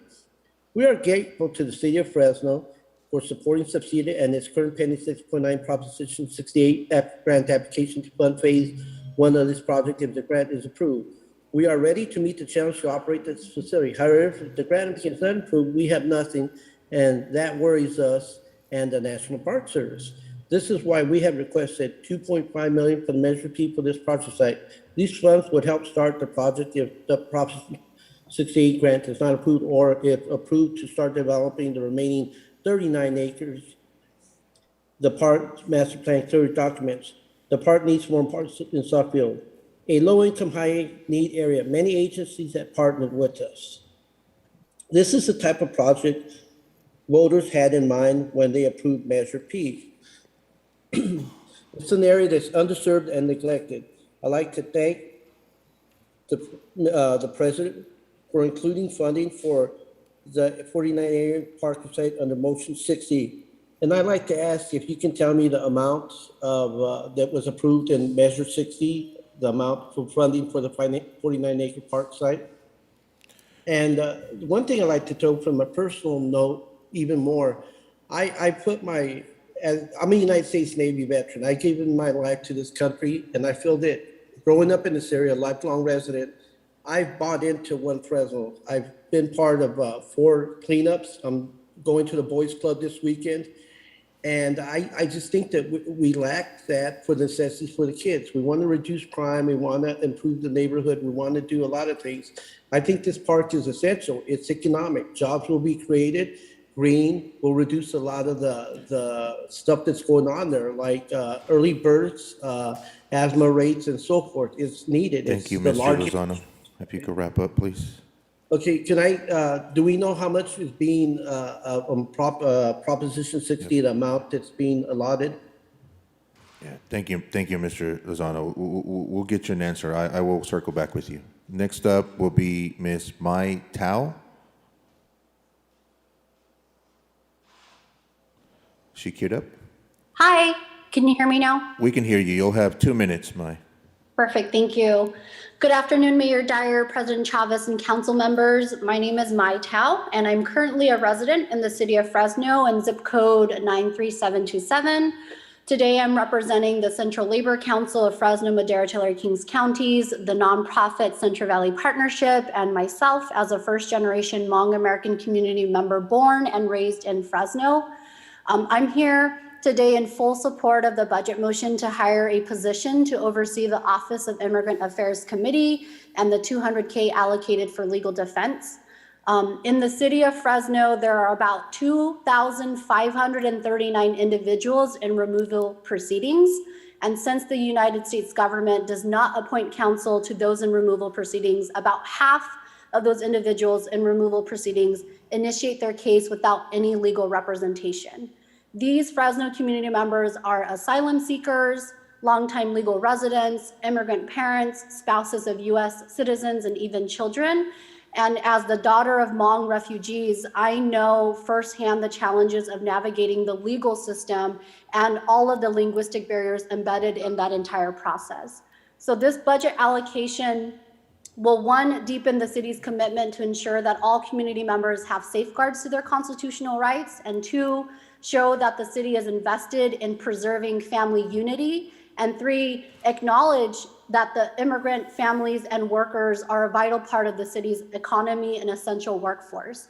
So I really hope that you all move forward with this budget motion. And as you can hear, there are multiple community members who did speak on this already, but just to assure you that there were a lot of electronic public comments that were submitted before the meeting today, and there are other folks who weren't able to join today. So thank you for your time and consideration. Thank you. Next speaker is Mr. Eduardo Ramirez Castro. Mr. Castro, you'll have 2 minutes, sir.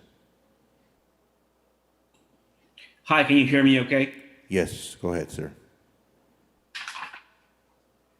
Dear Mayor Dyer and dear Fresno City Council members, I am Eduardo Ramirez Castro, and I am a resident of District 1, and I am the Associate Project Director of the Sustainable Rural Communities Project at California Rural Legal Assistance Foundation here in Fresno.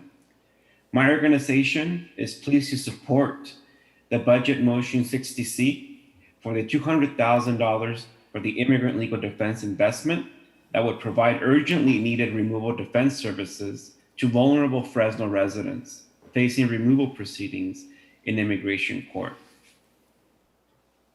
For our most vulnerable Fresno families in immigration removal proceedings, winning or losing their case is a matter of life or death. Many of our fellow Fresnans, such as asylum seekers, longtime legal residents, spouses of our U.S. citizens, and our children, who are in removal proceedings are not provided the right to government-appointed counsel, placing them at a huge disadvantage as they try to navigate the complexities of immigration law and litigate their case against the U.S. government, which is always represented by trained immigration attorneys. This investment is necessary to protect and defend the constitutional rights of our fellow Fresnans. People with legal representation in the removal proceedings are nearly 5 times more likely than their unrepresented counterparts to win their case. And about 95% of those represented by an immigration attorney win their case. This investment will also help to protect vulnerable families from being defrauded by the fraudulent immigration law practitioners who engage in the unauthorized practice of law. Thank you, Mr. Castro. All right, next up will be Ms. Allison Davenport. We could cue up Ms. Allison Davenport. You'll have 2 minutes.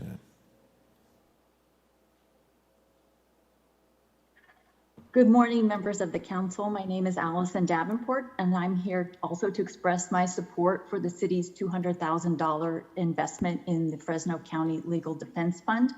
I'm a supervising attorney with the Immigrant Legal Resource Center, a national clearinghouse on immigration law and policy. I am based in the San Joaquin Valley, where I was born and raised, and I provide training and technical assistance to legal service providers throughout the region. While we have a growing cohort of legal nonprofit service providers, our current capacity to provide legal services simply cannot keep pace with the demand. This is particularly true in the area of removal defense, the representation of non-citizens in immigration court. As other speakers have mentioned, our Constitution guarantees the rights of non-citizens to be represented by an attorney in immigration court, but unlike the criminal system, an attorney is not provided to low-income individuals. There is no public defender system in immigration court. As a result, many low-income immigrants facing deportation are left to navigate a complex legal system alone. This is especially troubling given that many non-citizens may be facing separation from their families after many years residing in the United States and may be returning to a country they do not know or where they could face serious harm. A UCLA study shows that when non-citizens who win their case before an immigration judge, 95% were represented by an attorney. Free, high-quality legal services is key to ensure justice. Furthermore, the unmet need in immigration legal services creates a vacuum, which is a breeding ground for unscrupulous service providers and notario fraud. And I know this is of great concern to the city of Fresno. The $200,000 investment in the Fresno Legal Defense Fund before the council today is about due process and access to justice. It is also about family stability and unity. It is especially critical at this time when so many families have endured financial hardships as a result of the pandemic. If you could wrap up, simply Ms. cannot Davenport. afford private counsel. I urge you to support. Thank I urge you. you to support this budget item. I believe it's the right thing to do for your families. Thank you. Thank you, Ms. Davenport. Next up is Ms. Ivanka Saunders, and then our last speaker will be Mr. Luis Virgen. Ms. Ivanka Saunders, you'll have 2 minutes. Thank you. This is Ivanka Saunders with Leadership Council for Justice and Accountability. Over the last weeks, many of you made budget motions which will move Fresno in a direction that will begin to address the long history of inequity and divestment from existing communities.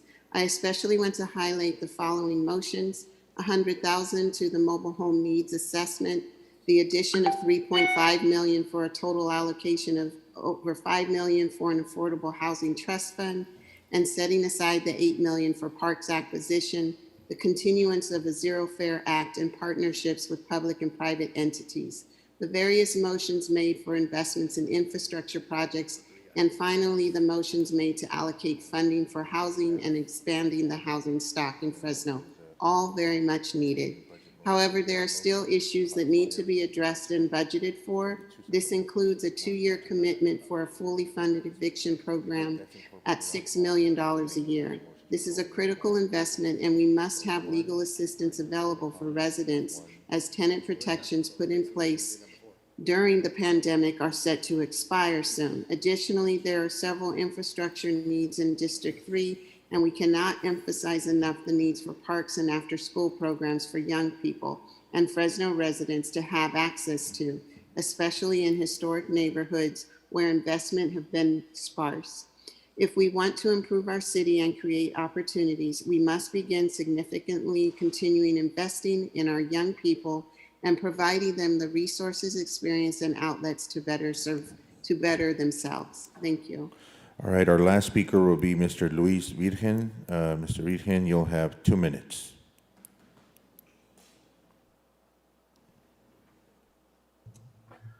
Hello, everyone. My name is Luis Virgen, and I work at the Education and Leadership Foundation.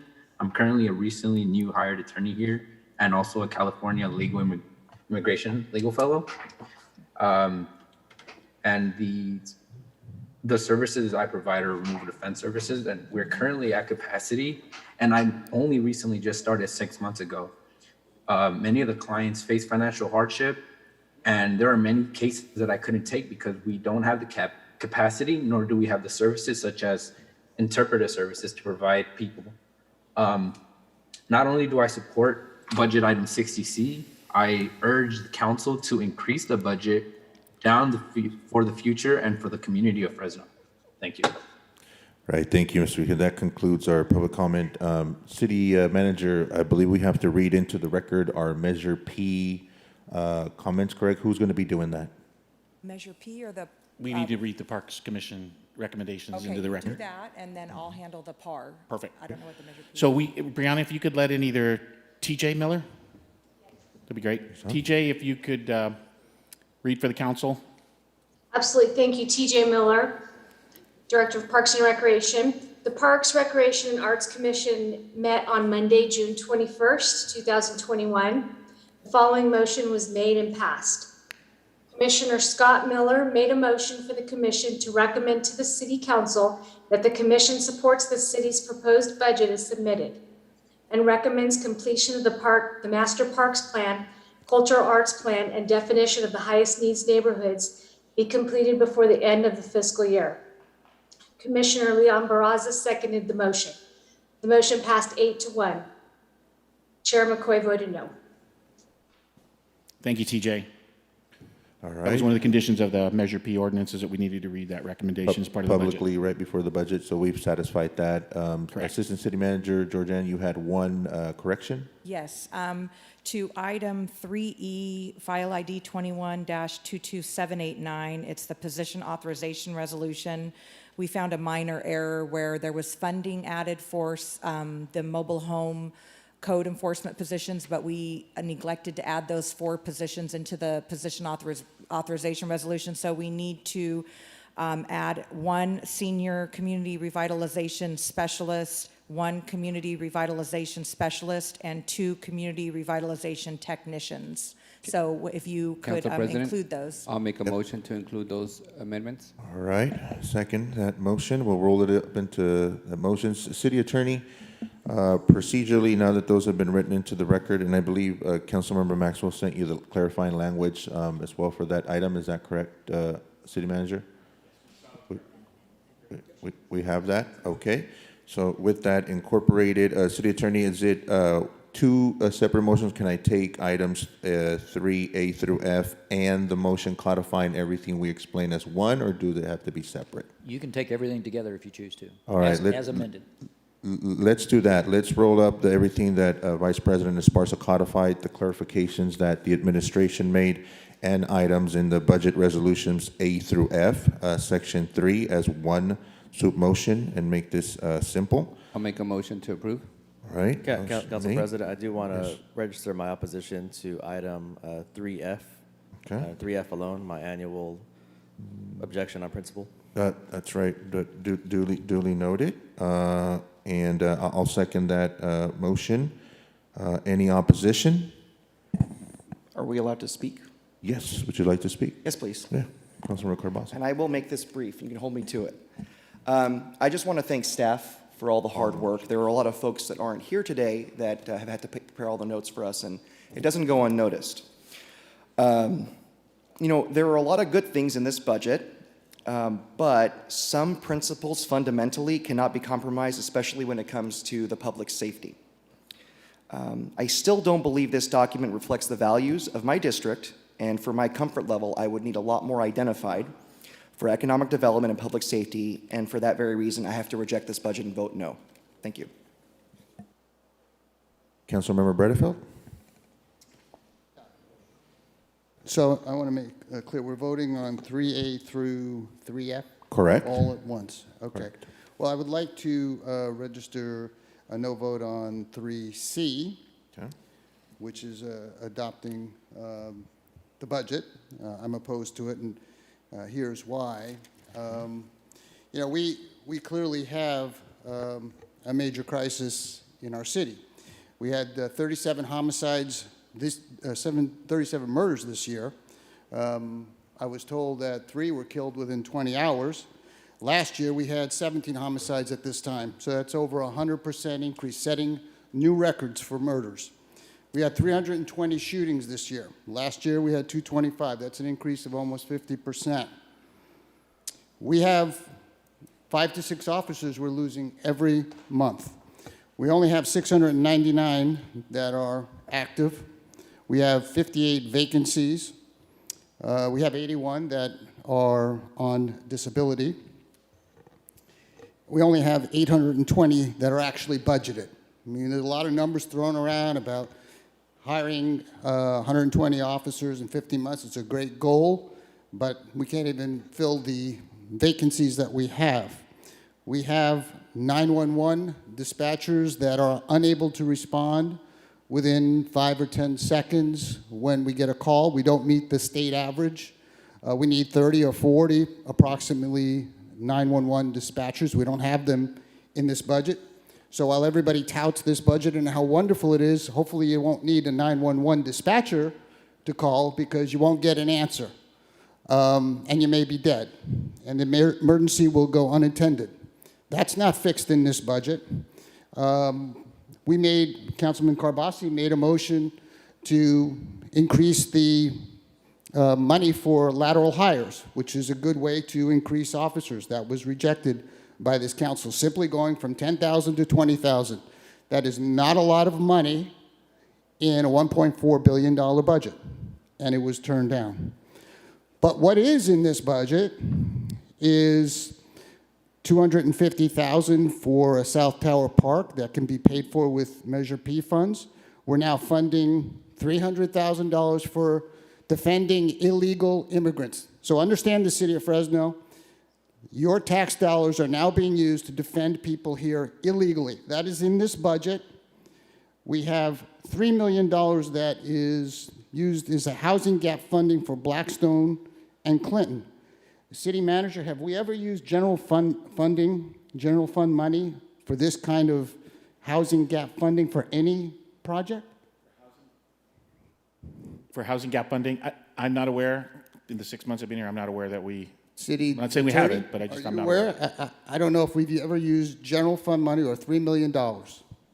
Councilman Bradfield, we did. That's how they funded the Lingo project on Blackstone, with They general used fund money. some money, perhaps. $3 million we're using general fund money. That can go for hiring police officers. We have a lot of housing funds, We're using $3 million in general fund money, which can go to public safety. We're putting $50,000 additional allocation for council president. I don't know why we need $50,000 more for that. We're got $350,000 for legislative interns. Let me tell you, City of Fresno, this council, some of them, love interns. This is their idea of hiring. This is their idea of job creation, is getting interns and using taxpayer money. $350,000 for that. We have $400,000 for a climate action plan. We're getting into climate change now. We had the $5 million for Granite Park. That's been pushed in the back, thankfully.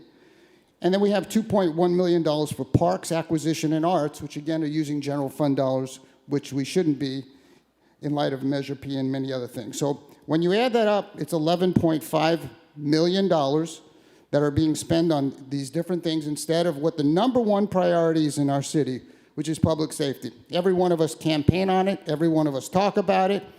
And what happens is all the little pet project, immigrant funds, and climate change, and all the stuff we shouldn't be spending city taxpayer dollars on is being wasted here.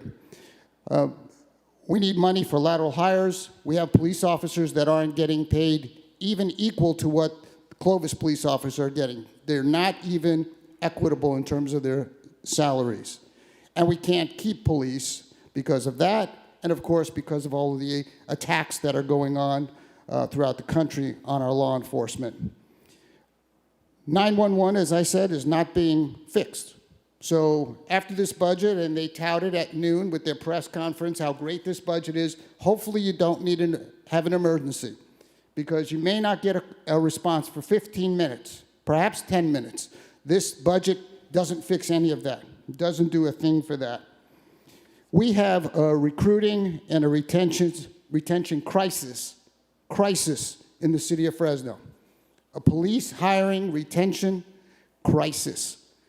And this budget doesn't fix it. And it's shameful. It's shameful. We have to fix it. We have to make our city safe. We hear about shootings and homicides every day. Every day. We have a governor who has released almost 100,000 criminals into the neighborhoods, 100,000 of them. We have Prop 47 and 57, and AB 109. We have no bail provisions.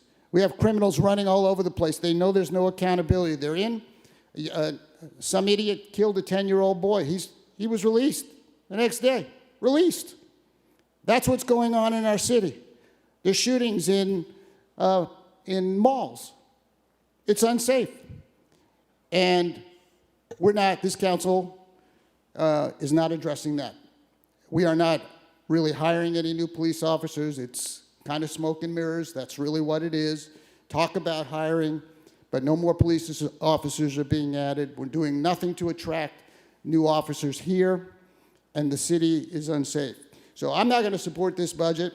I hope that in our next budget, we get serious, this council, mayor gets serious about 911 dispatchers, that people answer when you call, that when you have a car that's broken into, you really have a police officer show up instead of being ignored, or a burglary, or anything else.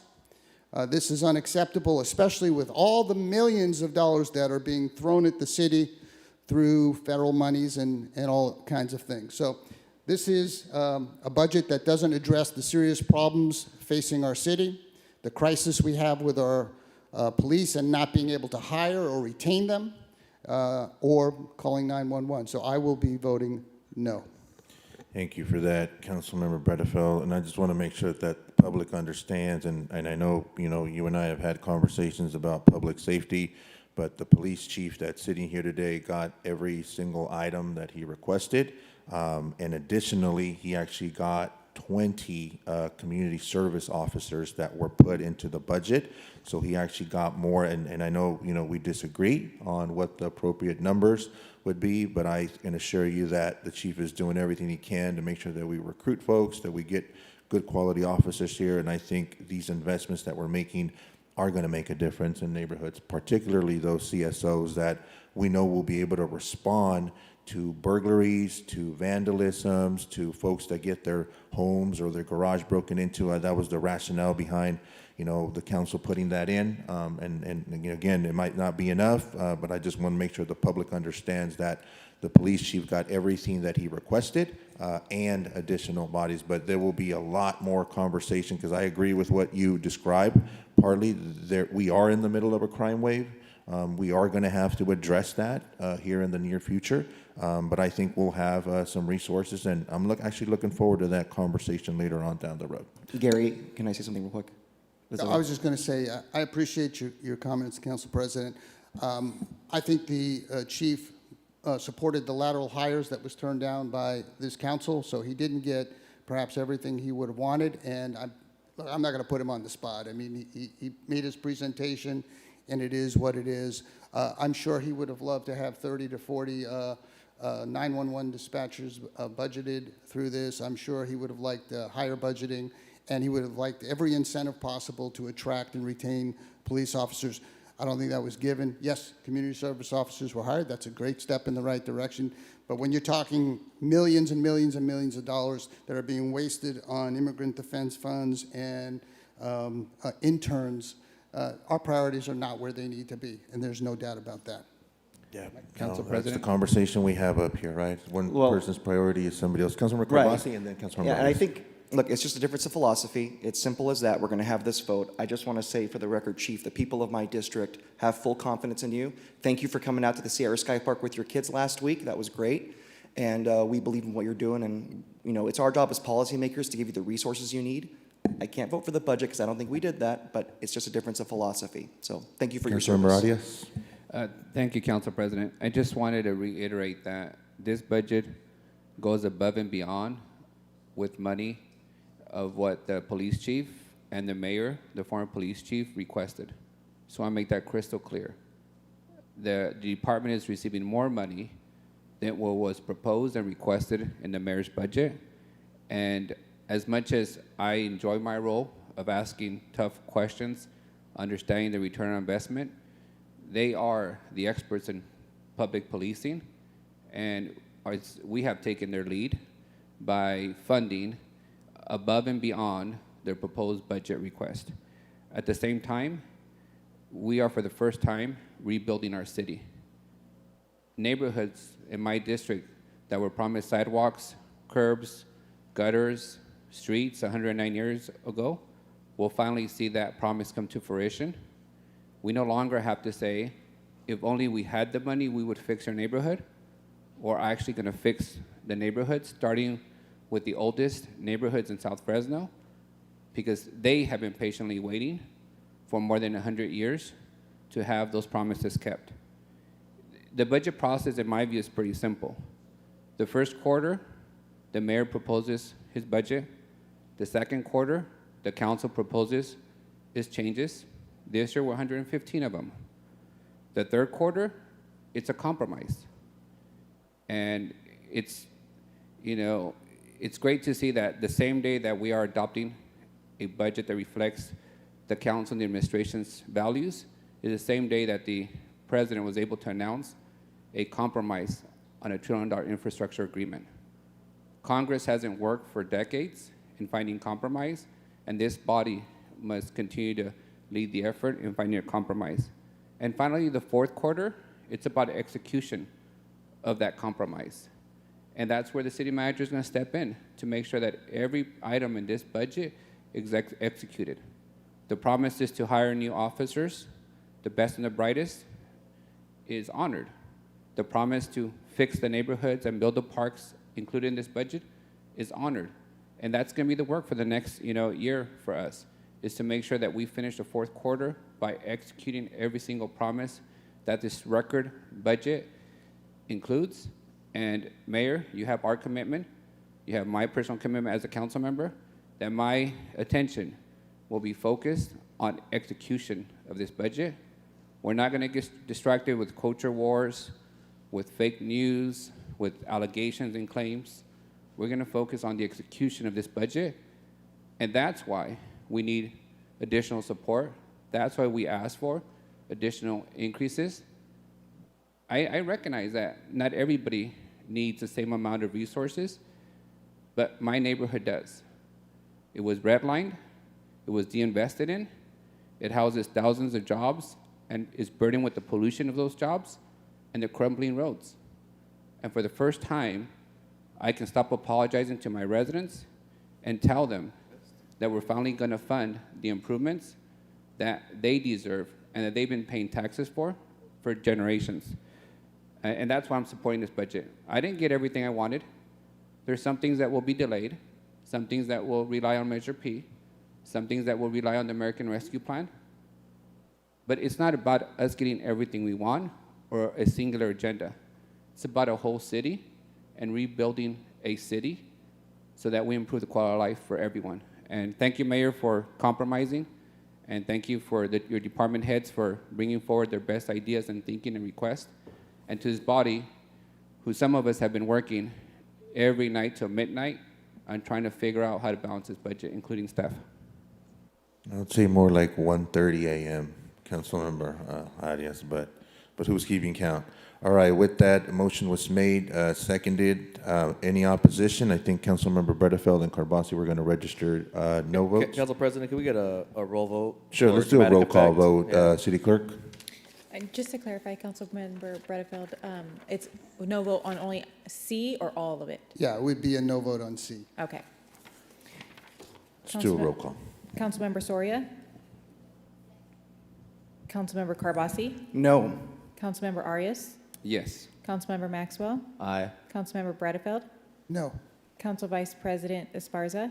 Aye. And Council President Chavez? Yes. All right, that concludes our budget portion. Let's move on to item 3G, which is a workshop for lawn to garden rebate program. I think this was our Public Utilities Department. I think we have Director Carbajal that will be presenting. Do you need access to a PowerPoint, Director, or anything? Everything's teed up? Yes, The clerk? we're working on it. Okay, while she's pulling that up, good morning. Mike Carbajal, Director of Public Utilities. And on April 22nd, the department partnered with Councilmember Maxwell on the adoption of a resolution to revise and update the department's water conservation lawn to garden rebate program. And so we've got a brief presentation today on some changes. This program will allow our customers to reduce their water bill, save water, and also beautify the front yard to their home.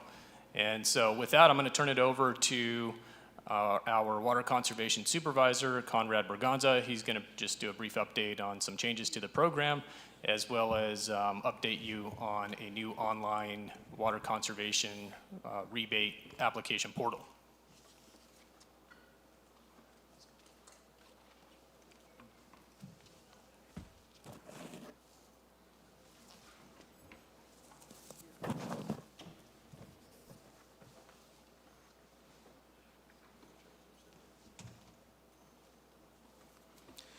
Good morning, council members and city administration. Thank you for the opportunity to present a brief PowerPoint on the Lawn to Garden program.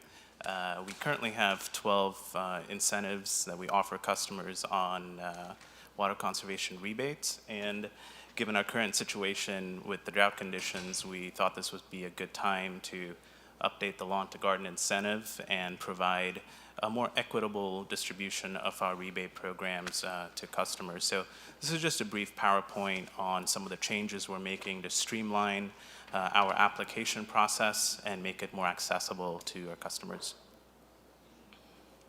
Some of the key updates to the program is we are increasing the dollar per square foot that's available for the incentive from 50 cents to $1 per square foot. And the total eligible square footage will be 1,500. So the maximum incentive that will be available to residents will be $1,500. So that's a much more significant change from $500 up to $1,500 that will be available. Another big change is we are adding drip irrigation as part of the requirement. We previously had not required this, but looking at our water savings, we think that this will be a much more effective way of measuring actual savings from the program. Of course, planting water-wise plants as part of the conversion is going to be required. We are limiting it to front yards only. Most of the applications actually that we have received have been for front yard conversions, and we think that this is going to be something that's going to boost enrollment and participation in the program. We're also going to increase the area for replanting from 25% to 33%, and we think that this is going to add more to the beautification aspect of this incentive as well. And finally, we are not going to allow artificial turf as part of this conversion for several reasons that are environmental related. We did survey a number of agencies in the state and find that this would be more effective use of our incentive and fund. Just a quick overview, not going into too many details on our application process. We're going to split it into a pre and post project type process. This will all be available through the portal itself. It'll be kind of a seamless process for residents to go through and fill out the application, submit pictures for the approval process, and get approval directly from our staff via email. So once we are completed with developing the online portal, we'll be able to send out a link to the council so you can preview this entire process online. I already mentioned some of these points. Most of our applications have been for front yards. We think this is going to add more curb appeal to neighborhoods and kind of align with some of the beautification aspects and the direction of the administration's going, and also provide a more equitable distribution of our rebates across all city council districts, and that's something we're striving to do with all our incentive programs.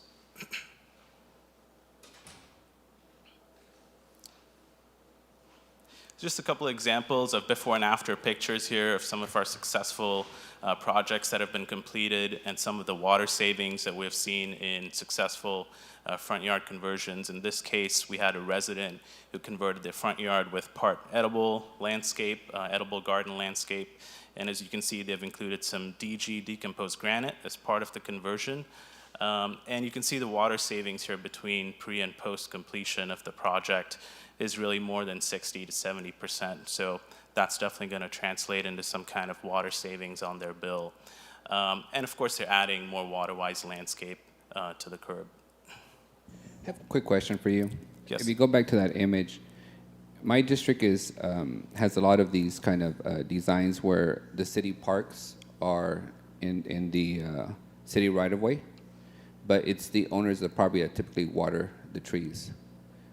Is there any rebate or discount for city residents watering our city trees? Because I know most of these trees don't have any irrigation connected to a city system. We don't currently have a rebate specifically for that, but that's something we could factor into this application as a possibility. I'm thinking, you know, because there's a lot of, we'd love them to help maintain our trees, but it'd be helpful, especially in some of these historic neighborhoods where those trees suck up quite a bit of water. And, you know, sometimes it comes at the expense of the homeowner. Another example here, front yard converted from turf to more, you know, design-friendly landscaping. And over time, of course, it's developed into something a lot more presentable than just turf. And finally, over here, a more recent example of a conversion from 3,000 square feet of turf in 2020 into, again, more sustainable design and landscaping.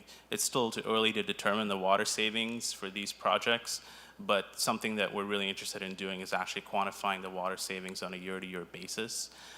Typically, we would measure that in year 2 or 3 of planning after the landscape is fully established to determine, you know, what the net effect and outcome is.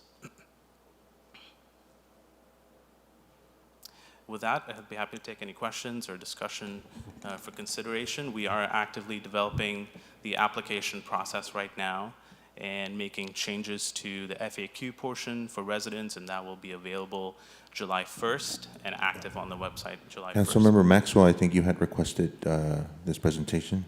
Yeah, so I want to start by thanking, both Director Carbajal and Conrad. We met, several months ago and had quite a few conversations about, what we as a city can do to help save the city water. Number 2, to help save people on their water bill every month, because we know a significant portion of people's water bill every month comes from watering their front lawns. And thirdly, we wanted to come up with a way we could really help beautify Fresno, in tangent with the mayor's efforts and a lot of the city council members' efforts to increase the curb appeal. And we're able to come up with this new program. And just to reiterate, you know, it's possible for someone to get up to $2,000 worth of rebate now for converting their front lawn to a drought-tolerant landscaping with drip irrigation. And so really happy to see, you know, what you've been able to put together in that short amount of time. I'm excited for this program to go live. I was hoping to see a little bit more about the application and what the online portion would look like and what the physical application would look like. Those were some of my concerns, especially with my constituents, that the application was too convoluted, that they weren't able to submit photos online. They had to multiply the radius of pi times, you know, all these equations to get a number. And so when do you suspect that I'll have a chance to review that? Because I know this program is supposed to go live in July, Conrad, and I just want to make sure that we have both a more user-friendly physical application as well as an online application too, where people could submit their documents. So what is that process looking like now, and what flexibility do people have to apply for this online? Yeah, so we'll be able to provide that probably early next week, the link to that application online and the physical application as well. And like I said, we've made it really streamlined. I have a draft of it on my laptop right now, but probably can't share it due to technical issues, but I'll be able to share that with you on Monday. Yeah, it's basically a step-by-step process, and our staff is very flexible on being available to residents to field questions related to it or help people, assist them in completing the application online. One of the things we did require that we haven't required in the past is a landscape consultation, and simply for the reason of, let's make sure that, folks really understand what they're doing with their design and that it actually makes sense in terms of what we're trying to achieve with the program. So we have 3 landscape specialists on staff, and they'll be available to provide input on that whole process. So. Conrad, will folks be able to upload photographs and sketches online now as well? Yes, awesome. We will have a portal for them to upload those pictures. And the beauty about this is that it syncs with our entire water portal, so people can not just submit their information online, but you can view all your water use as well. And so it's kind of one-stop place to view all of that data. Absolutely. Well, I look forward to taking a look at that on Monday, but again, I really just want to, commend your efforts and, making this program happen in a short amount of time. I think for my district where, since we had the last great drought and a lot of lawns have died and unfortunately have never been revived, they've really added to the all-around blight in central Fresno. And I know there's a lot of folks that just aren't interested in paying, hundreds of dollars every month to keep their front yards alive. And so I think this is going to be a really great step towards beautifying Fresno. So thank you so much. I appreciate it. You're welcome. Thank you. I do have just kind of a couple comments, and I appreciate the presentation and the information. The only thing that this program kind of reminds me is kind of the rebates that the state and even our local resource board has done for EVs, electric vehicles. What concerns me, and I think we have to figure out, for families that are low income, that do own their home, that could benefit from saving water, right, because it is an additional expense. How do we navigate that? Because we know that some of these landscaping plants up front can be substantially costly. I get it. We have a rebate program, that could help address some of that, but it's after the fact. So how do we really encourage those that are low income to take advantage? I could tell you just from my personal experience, Councilmember Soria, that I have proactively reached out to some local landscaping companies who have agreed that upon referral will offer significant upfront reductions on those materials, whether it's the irrigation or the turf replacement material.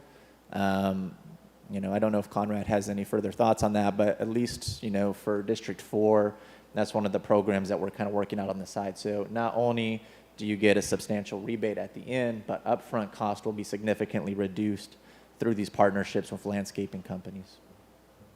Yeah, I think that would be the way to navigate some of those issues with strategic partnerships, maybe, with folks that could help out, in your specific district, for example. But this is an ongoing issue that, we're working around is, an equitable distribution of our rebates. Yeah, and that's what I'm interested in seeing. I'll be kind of watching the program, at some point, I think it'd be great, once you guys have some data, seeing who is taking advantage, where, and so forth. And I think it's going to be important to figure out a mechanism. I understand the creativity that Councilmember Maxwell said it with some strategic partnerships, but I'd really like to ensure that there is an equitable distribution.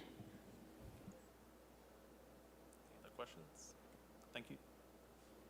All right. Councilmember Thank you, Maxwell? Conrad. Thank you, Director Carbajal. Appreciate it. Any additional questions, Council? Nothing? Thank you guys for your presentation, Director Carbajal. All right, let's move on to item 4A. I believe this was Vice President Esparza was sponsored. It's a resolution supporting 1538 East Clinton Avenue. Vice President? Yes, thank you, Council President. I want to thank my colleagues for approving the funding for this item within the fiscal year 2022 budget that we just passed. What we have here is the opportunity to contribute to adding 82 additional affordable housing units here in the city of Fresno.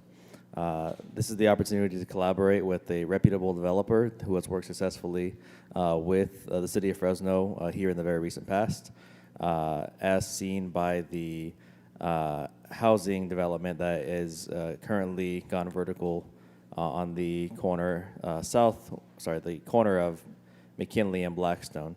From these same folks, we are seeing a proposal for, that was 88 units, now we're seeing a proposal for 82 units on the other side of City College over at Clinton and Blackstone. And so there was a time sensitive component to this item and getting a commitment from the city of Fresno prior to a July 1st deadline to submit an application to the state for tax credits. And so that's why we're seeing this item come so quickly. With that, I'd like to make a motion to approve, and happy to answer any questions. I'll second. All right, we got a motion to approve by Vice President Esparza, second by Councilmember Arias. Let me go out to the public. City Clerk, do we have any folks wishing to address this item? None? All right, I'll close the public comment piece, bring it back up. Any opposition? Well, I want to. Oh, you have a question? Councilmember Bredefeld. So is this is the 3 million? This is 4A, that's the resolution for 3 million. Okay, let me just pull up. Sure.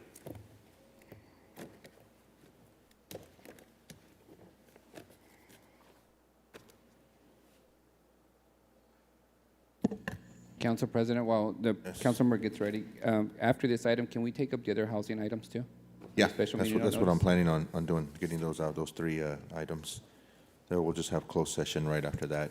And for the benefit of the public, we are going to have a press conference out here at 12 as part of this meeting. So I will just be taking a quick break, and then we'll come out and do that. City Attorney, I know I had to notice that. We'll be doing that right here inside the chambers where it'll be televised. Yes, in connection with the budget item.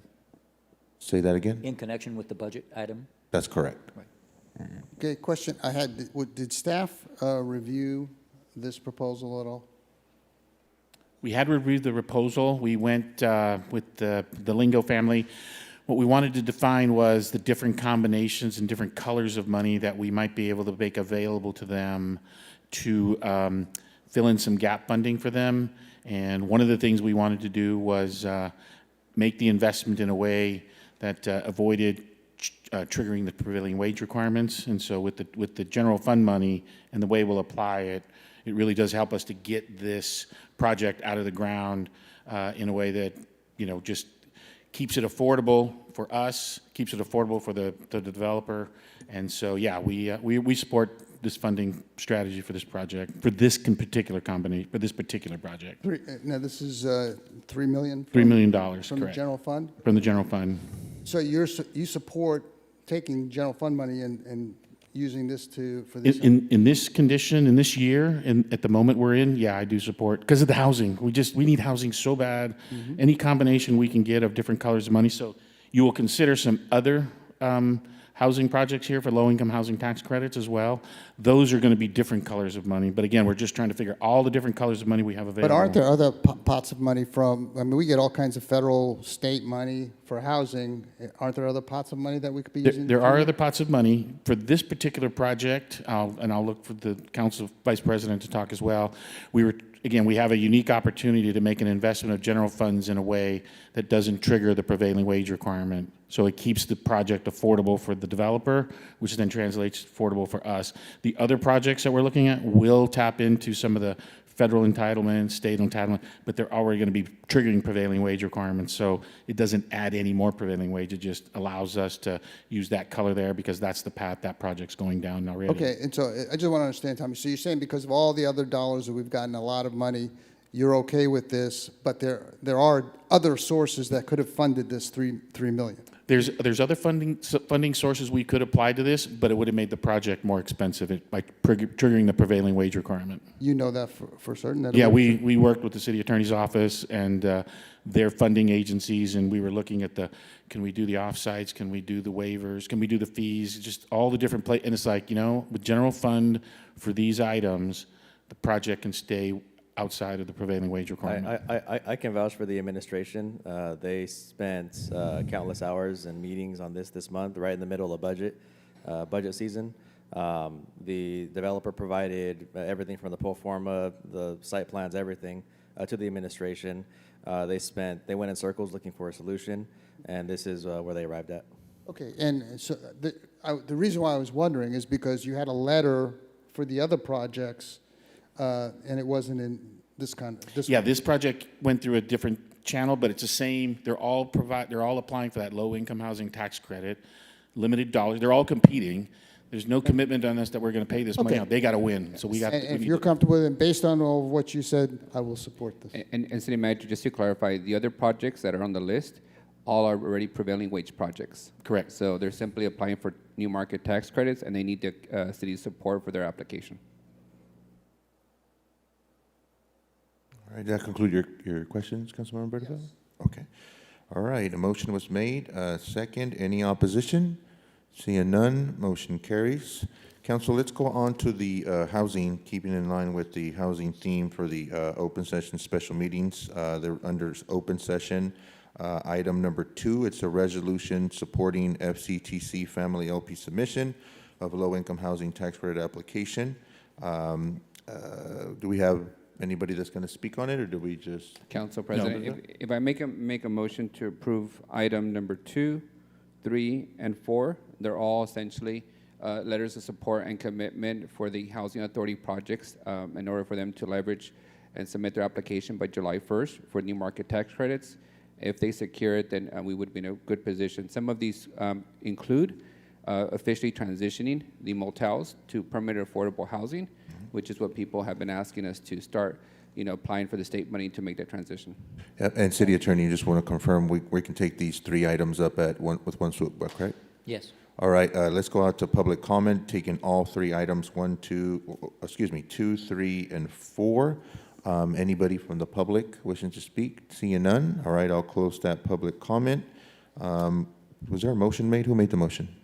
Councilmember Arias? I'll second that. Councilmember Bredefeld, you second that. Any opposition?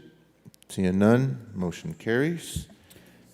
Thank you, City Manager and Housing Authority, for working overtime to get this done and approved by us before the July 1st deadline. Yeah, and I do want to thank Tracy Parvanian over in the City Attorney's Office, yeoman's work to get this out, and then Karen Jenks and Jennifer Clark for just yeoman's work to produce the paper and get everything taken care of. It was a great team effort. Thank you, City Manager. And I was just tallying that up, but just for the benefit of the public, I think we're going to end up with over 400 housing units with these projects, correct? I mean, it's a big dent in what, the work we had. I know there's a lot of need, but this will greatly contribute to that housing crisis that we have. All right, council, so we are going to have a press conference related to the budget out here as a continuation of this meeting at 12. Let's take a quick break and we'll come out there, make a joint statement with the mayor, and then we'll tackle closed session thereafter. Quick break. Yes, we'll do a quick break right now.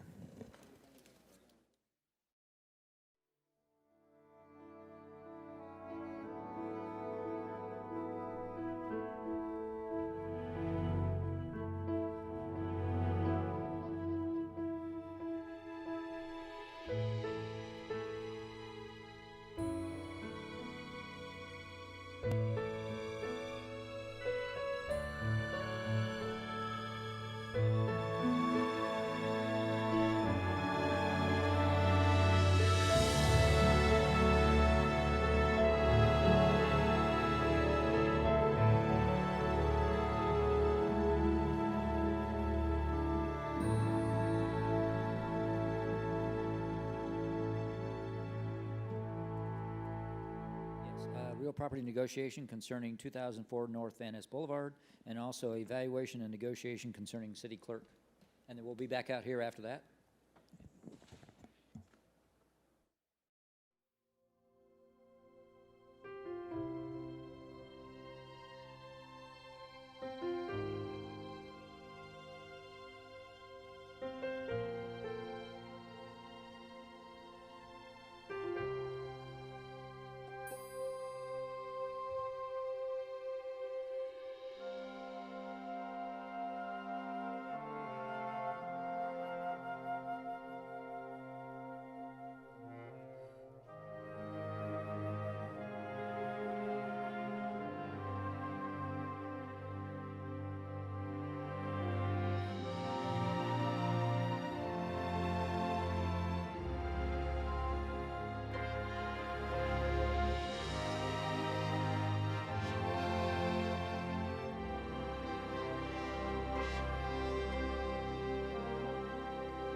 Historic day for us, certainly for me as a mayor in this city, and for the council in being able to work through our budget process, a budget process that is very complex when you consider the fact that it's over $1.4 billion in our budget, and of that, over $400 million of that is general fund. I do want to start out by saying thank you to the council, all the council, not just the council members that are here. We've worked tirelessly through the evenings, through the weekends to make this budget work. There were a lot of uncertainties in this budget and still are in terms of additional outside funding from the American Rescue Plan, as well as the American Jobs Plan and state funding that is going to be coming to local jurisdictions to address housing and homelessness within our jurisdiction. So many of those dollars are unspoken for, but it is good to know that there are additional funding sources that we have available to us that will augment this budget that we have for fiscal year 22. I rolled out a budget in May 27th to the council. That budget lined out a number of priorities for the administration, dealing with public safety, police, fire, neighborhood infrastructure, as well as what we were going to be doing with our beautification efforts and housing the homeless. And the good news is, a week after that budget was rolled out, we had some additional revenues that had come in to the department in terms of our previous quarter sales tax revenues. And so with that, we presented additional requests of the council, and those motions were made and considered as the council's overall budget. As I stand here today, our new general fund budget is $403 million, 19,000. And that was a $28.6 million increase of the previous general fund budget that was proposed on May 27th. Again, some of that is increased sales tax revenues that we feel very comfortable with based on the trends that we have seen. It is no question that our economy is growing rapidly in our city post-pandemic, and it is growing faster than what we had expected. Now, what we do not know is why that's occurring. There is a pent-up demand on the part of people in this community, as well as across the country, to get outdoors and to spend money. That is certainly good news. We know that many folks are going back to work. And we also know that there has been stimulus dollars that have been pumped into our economies across the nation, and some of that may be fueling it. We also know what drove our sales tax increased revenues were really Amazon, big box stores such as Walmart, Costco, and the like, as well as automobile sales. Automobile sales in our city and the automobile industry in general, sales of automobile parts is booming as well. I wanted to touch on a couple of things in the budget, and then I know Councilmember Chavez is going to come up here and speak. Public safety is a priority with all of us. It is a priority for me. I spent 40 years in the police department and 18 years as a police chief. And I hope people know that my number one priority is always going to be to keep the people of this community safe.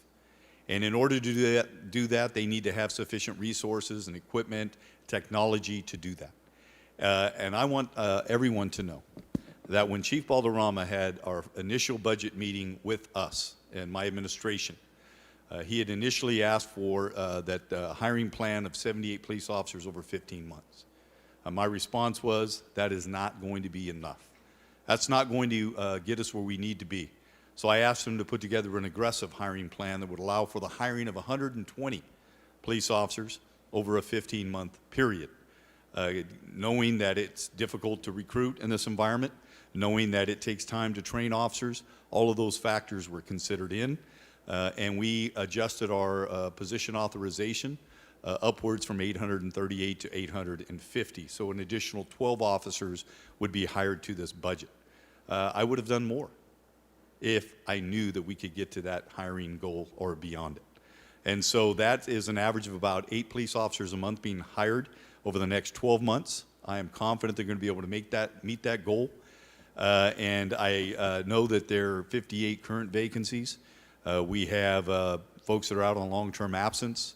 And then we're going to have additional attrition during the next 12 months. We have to fill all of those vacancies plus new positions.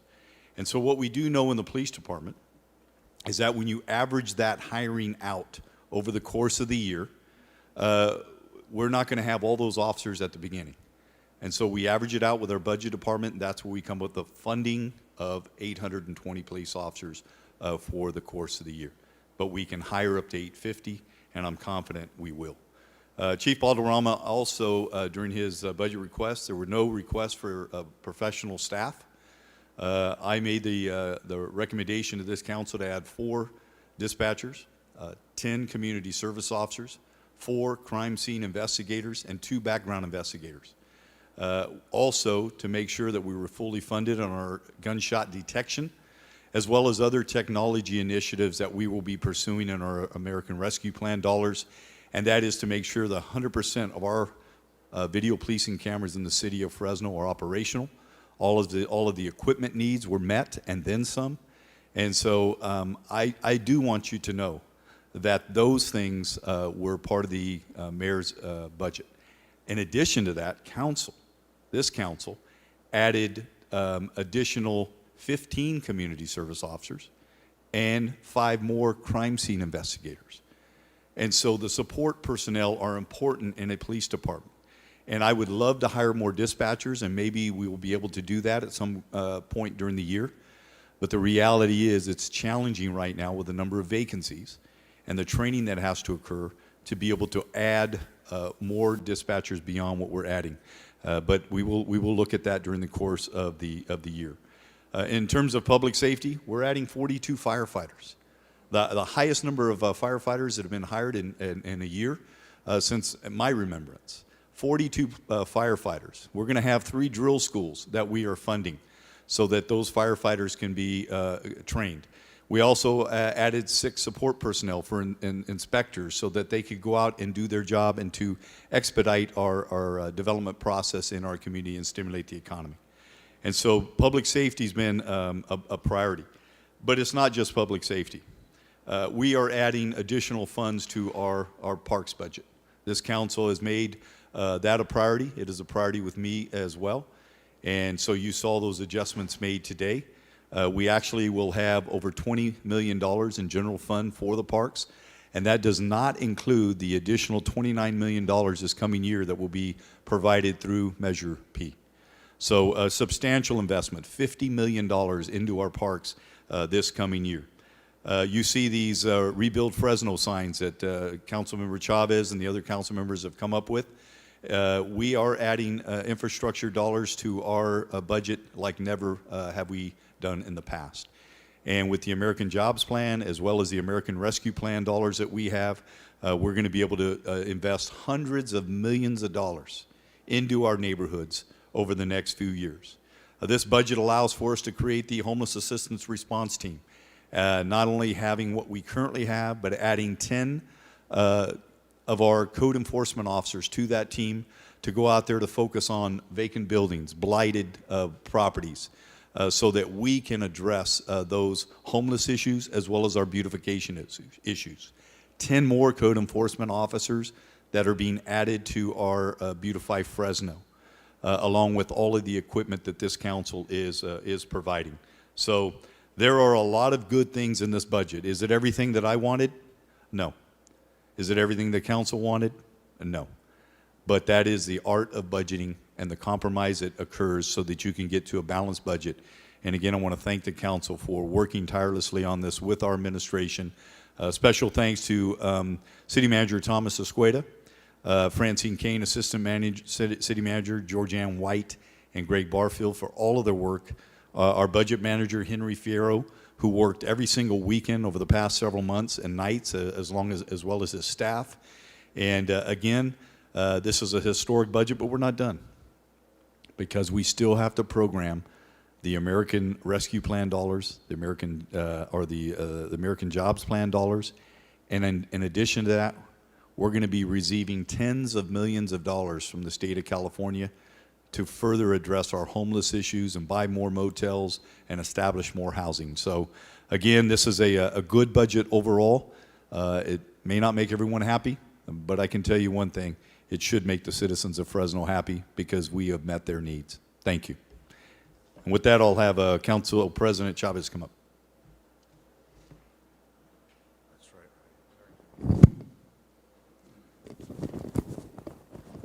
Can you put a double cover on that?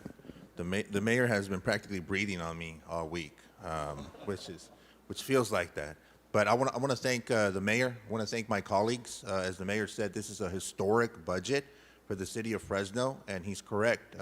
Never have we had the opportunity to invest and make the investments in our city as much as we have today. And that's because of the generosity of our taxpayers, of the resilience of our businesses that weathered the pandemic, that are actually now coming back online and thriving. I think that's something that the city of Fresno can be proud of. We are exiting this pandemic. It's not easy, and it's not going to be easy. But I just want to talk a little bit about what Rebuild Fresno means, because my colleagues and I launched that a couple of weeks ago, and we got a number of questions. I've had the honor and privilege of serving in this building for now.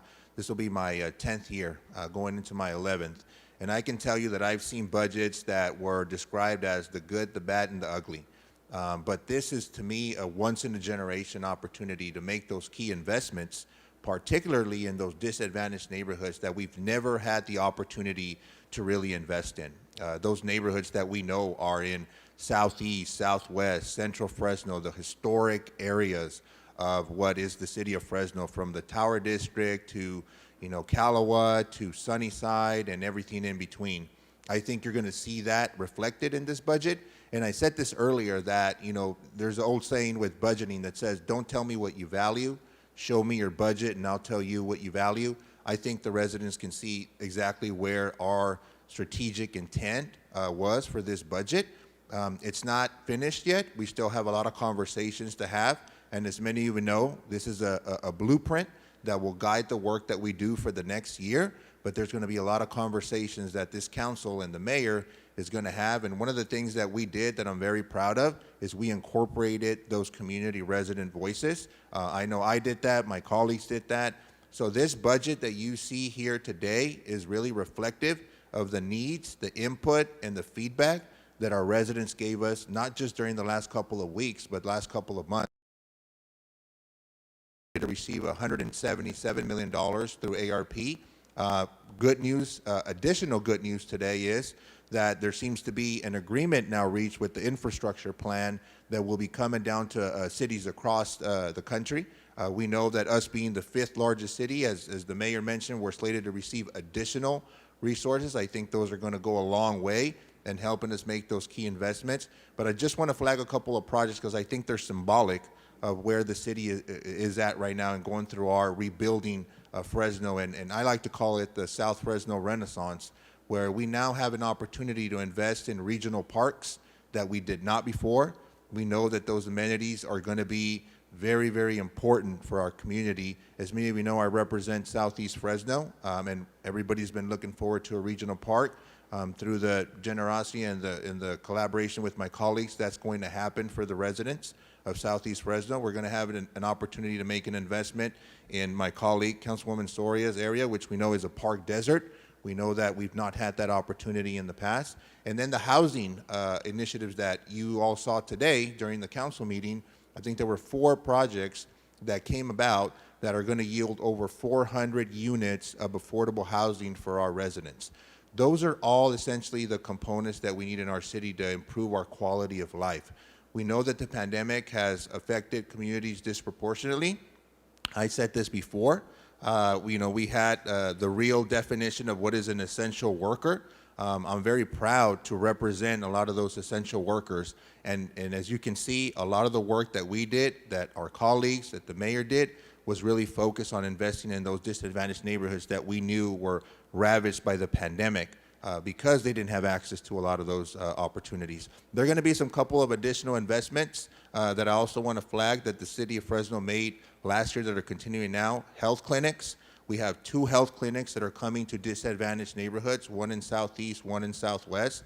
That's going to be key. We know how bad that was for residents that did not have access to medical services. And so to wrap up, the Rebuild Fresno is the blueprint that's going to guide a lot of the work that we do, but it's just the beginning. With the additional resources that we're going to be receiving, you're going to see a lot of more investment in disadvantaged neighborhoods. And when I say disadvantaged neighborhoods, I mean neighborhoods that have not been repaved in over 40, 50 years.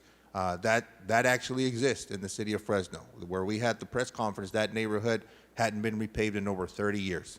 And so with that, I'll wrap up by again thanking our city staff for their hard work. We put in, to quote the former mayor, hundreds of hours in the work that we're doing. And to quote my colleague, we were burning the midnight oil quite a bit, but I think we arrived at something that's going to benefit our residents. So with that, I'd like to invite my colleague, Vice President Esparza, to say a few words.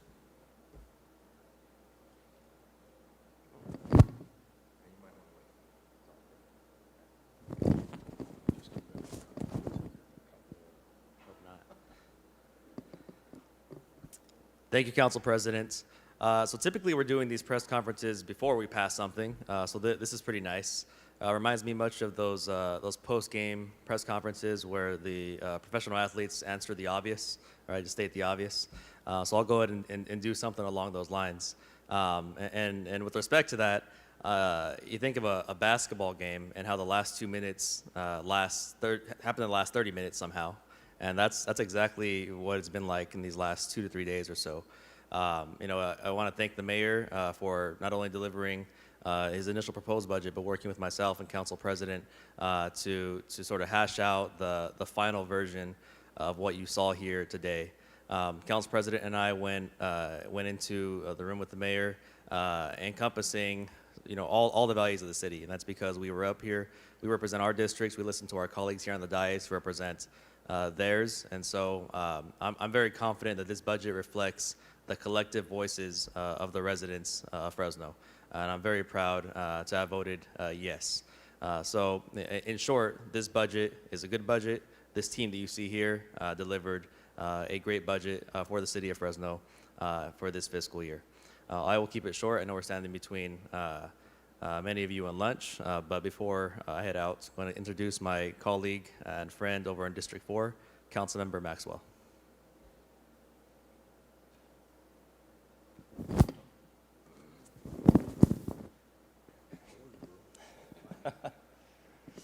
Good afternoon, everybody.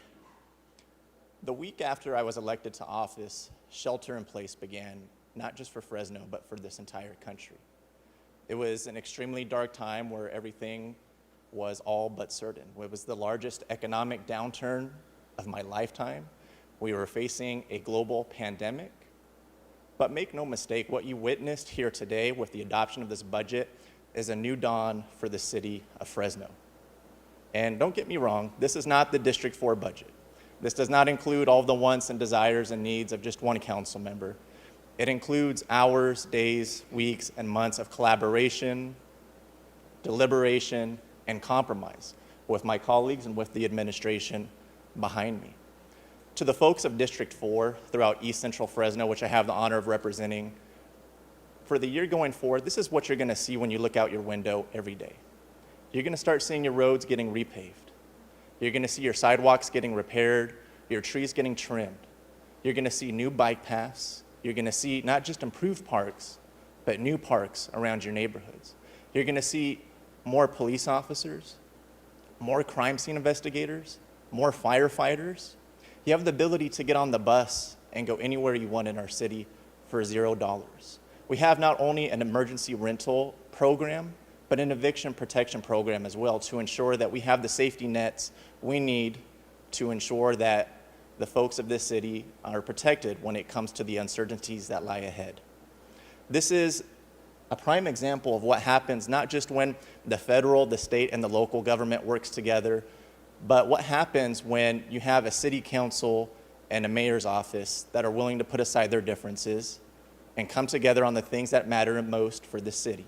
Public safety, clean water, parks, freshly paved streets, and safety net programs to help folks throughout the next year. So I want to say again, just thank you to my council colleagues and to the mayor and all the staff with the city of Fresno. Proud to have voted yes for this budget and looking forward to the year ahead. Thank you, everybody.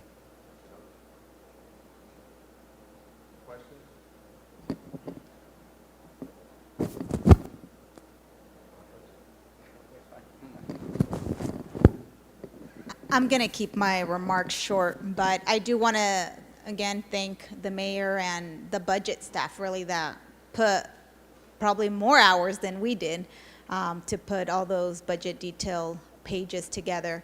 I also want to thank the residents because they've been patient with the city and the types of investments that have happened. I know that we were able to see really the stark inequities and inequalities that exist in our community. But this budget really is not just symbolic, but it means something because it's going to change the future of Fresno, and I'm proud of that. This is my 7th budget, and it's an unprecedented budget where we actually had resources to fight about where these dollars were going to be invested.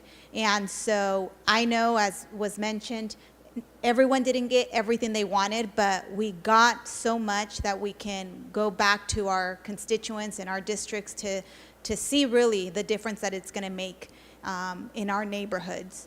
I do want to ask the residents to be patient because as more construction starts happening in the city, I know that people will get impatient with being rerouted or, you know, the extra traffic in the neighborhood streets. Please be patient with those, but know that it's going to truly make a difference in our neighborhoods. People are going to be put to work because of more construction that is going to be happening, and just the investments that are going to happen in communities like west of the 99 that for a long time have waited for a park that was promised 30 years ago.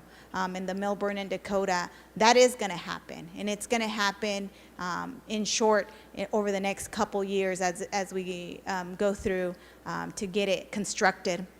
But it really is a testament to the fact that we value investments in those neighborhoods that for a long time were left behind. And so I'm proud of this budget because it's an equitable budget and it's going to transform Fresno.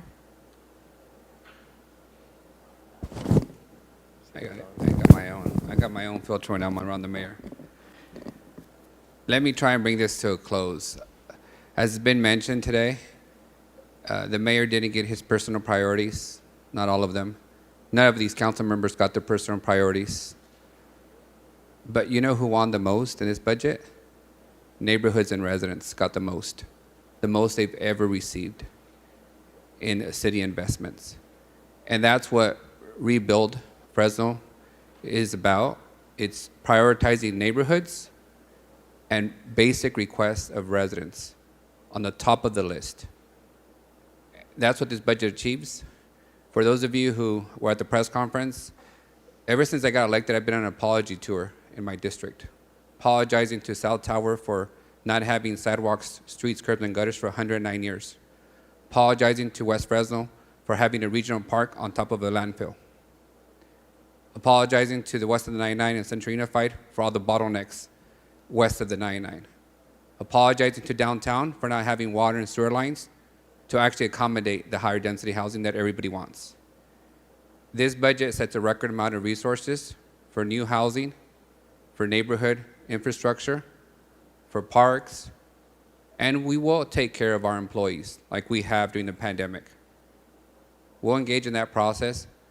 And for those who criticize and vote against the budget, I look forward to seeing them in every ribbon cutting over the next 2 years, taking credit for those projects that this budget funds. And for the mayor, when he proposed his budget, he asked us not to repeat what we did last year, which was make 54 changes. We kept our word, Mayor. We only made 115.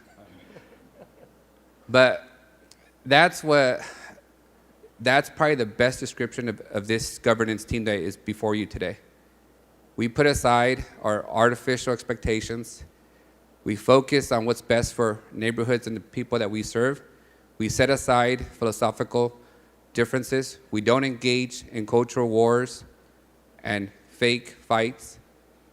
We sit down. We spend the midnight hours working through. All of us here volunteered to reduce requests that we made in this budget process. And those who voted against it never volunteered to remove theirs in order for other things to be funded. The art of politics is compromise, and the mayor has demonstrated a willingness to lead in that effort of compromise, and this council is in alignment with him, and as a result, we will rebuild Fresno, starting with the oldest neighborhoods and those that have the biggest needs. And that's the kind of budget that we can all be proud of. Thank you, Mayor and Council.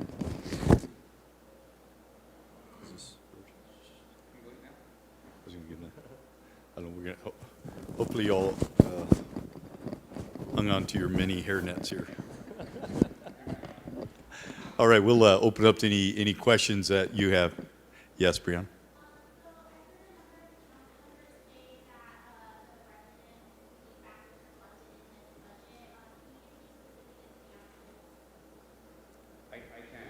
Here, come. Before the budget, this is actually the first mayor who's had community meetings before the budget was developed. I personally had 4 budget hearing community meetings, all virtual this year. And one of our concerns in this year's budget was to not leave the voice of residents out, since they couldn't physically be here making requests in the budget process. But in my district alone, what we heard was South Tower neighborhood needed to be reconstructed. That's in the budget. We heard South Tower Park. It's funded for $2.75 million. We also heard West Fresno neighborhoods around Mary Allen needed to be repaved and reconstructed. They haven't been touched in 65 years. West of the 99, all the bottlenecks on Clinton, Belmont, McKinley, Shields, all those areas are going to finally be addressed. And more importantly, what we heard from residents, if you pay attention to the budget, we all submitted a rebuild plan. And that rebuild plan is between 5 and 50 requests from Council President Chavez. I think he had the most. And all those projects are now being approved by the council, and they're in the queue for construction. Some of them will start with design, acquisition right away. Others will go directly into the construction phase.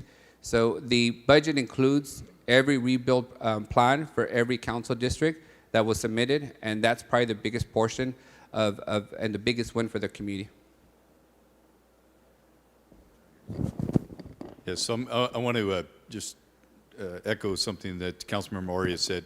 I had Meet the Mayor meetings in each of the council districts, listened to their concerns, their priorities, and also did internal meetings, Meet the Mayor with various employees to find out what their needs were within the various departments.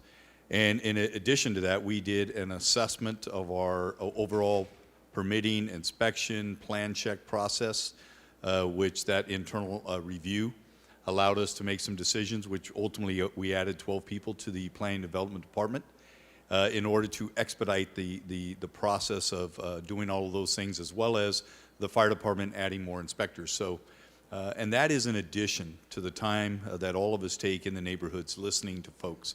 I can tell you during the campaign, I walked neighborhoods like all of them did, and chose to walk certain neighborhoods maybe more than others. D4 was one of those. And I got to see firsthand the conditions of the streets. The fact that we had streets that had potholes and sidewalks that were raised and cracked, and trees that should not have been planted, at least those particular trees. Tree trimming, one of the things I did not mention. When I came into office, we had $0 budgeted for tree trimming this last year. 0. And we were already on a 40-year tree trimming cycle. I'm proud to say that as working with the council, we added $700,000 this last year to during the mid-year to make that happen. And then this year, $2.8 million, 4 times the amount of money we spend this year on tree trimming. So, yeah, we took in consideration what the community wanted, what the employees wanted, and that's why I believe this budget overall reflects the needs of this entire community.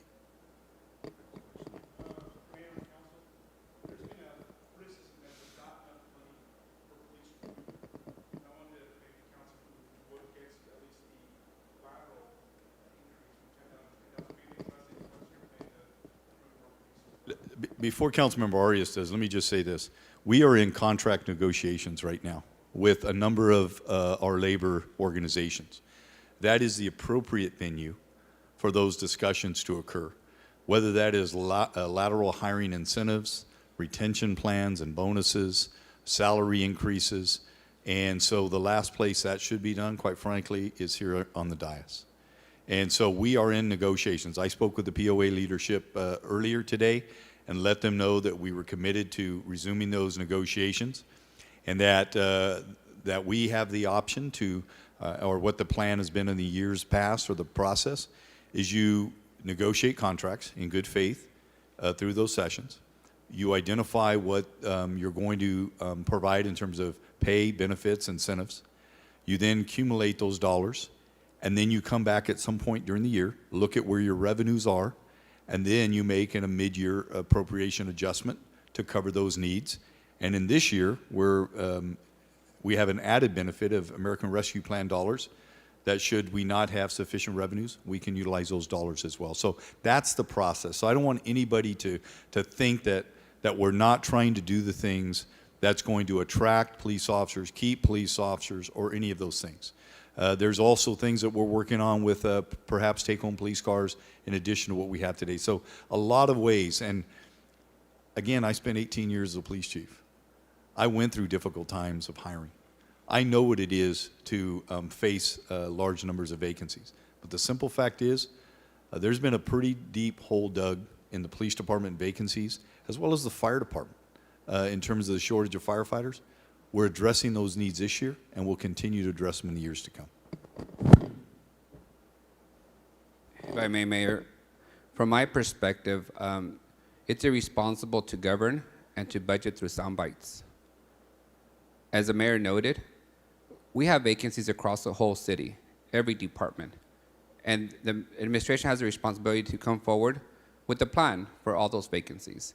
And if appropriate, we'll make adjustments to our individual units through the negotiation process.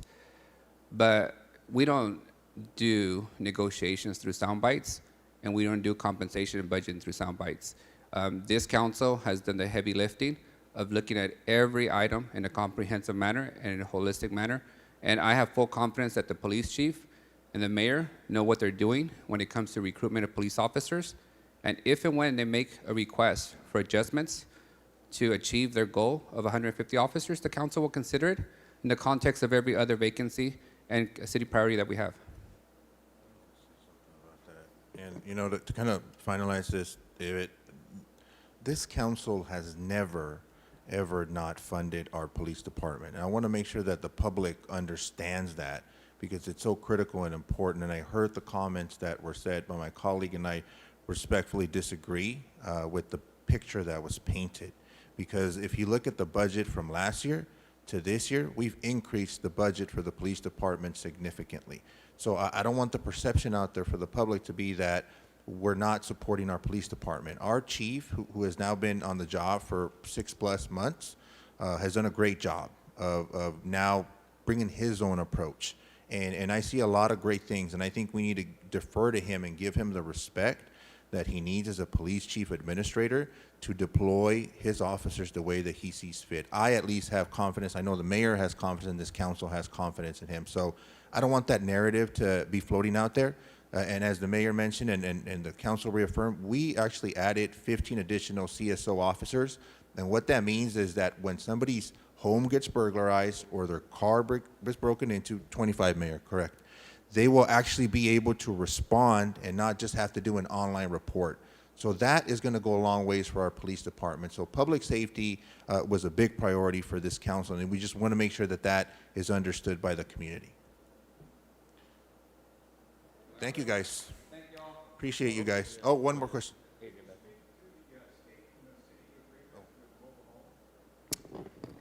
Yeah, I can touch on it if anybody else wants to. I didn't think so. I think so. So here's why are you guys leaving? Exit stage left and right. So we received a letter authorizing us, a letter from HCD yesterday that is going to give authority to the city of Fresno for code enforcement at mobile home parks in the city of Fresno. Something that we had applied for a couple of months ago, and is actually Councilmember Bredefield's resolution and mine that we co-authored to make that happen, and council supported. So now tomorrow will be a meeting with the leadership of the HCD and City of Fresno to discuss how that transition is going to occur, but that we do anticipate that we will take over completely within the next 30 days. And I want to assure the public, and I want to assure the folks that live in one of our 26 mobile home parks, especially the ones that have some incredible dilapidated conditions. There is a plan in place that at the appropriate time, our code enforcement will deploy in a significant number, and they will take care of each and every one of the violations that occur within those mobile home parks. There is a plan in place, and it will be executed the moment we have 100% authority and those transitional meetings occur with HCD. Okay?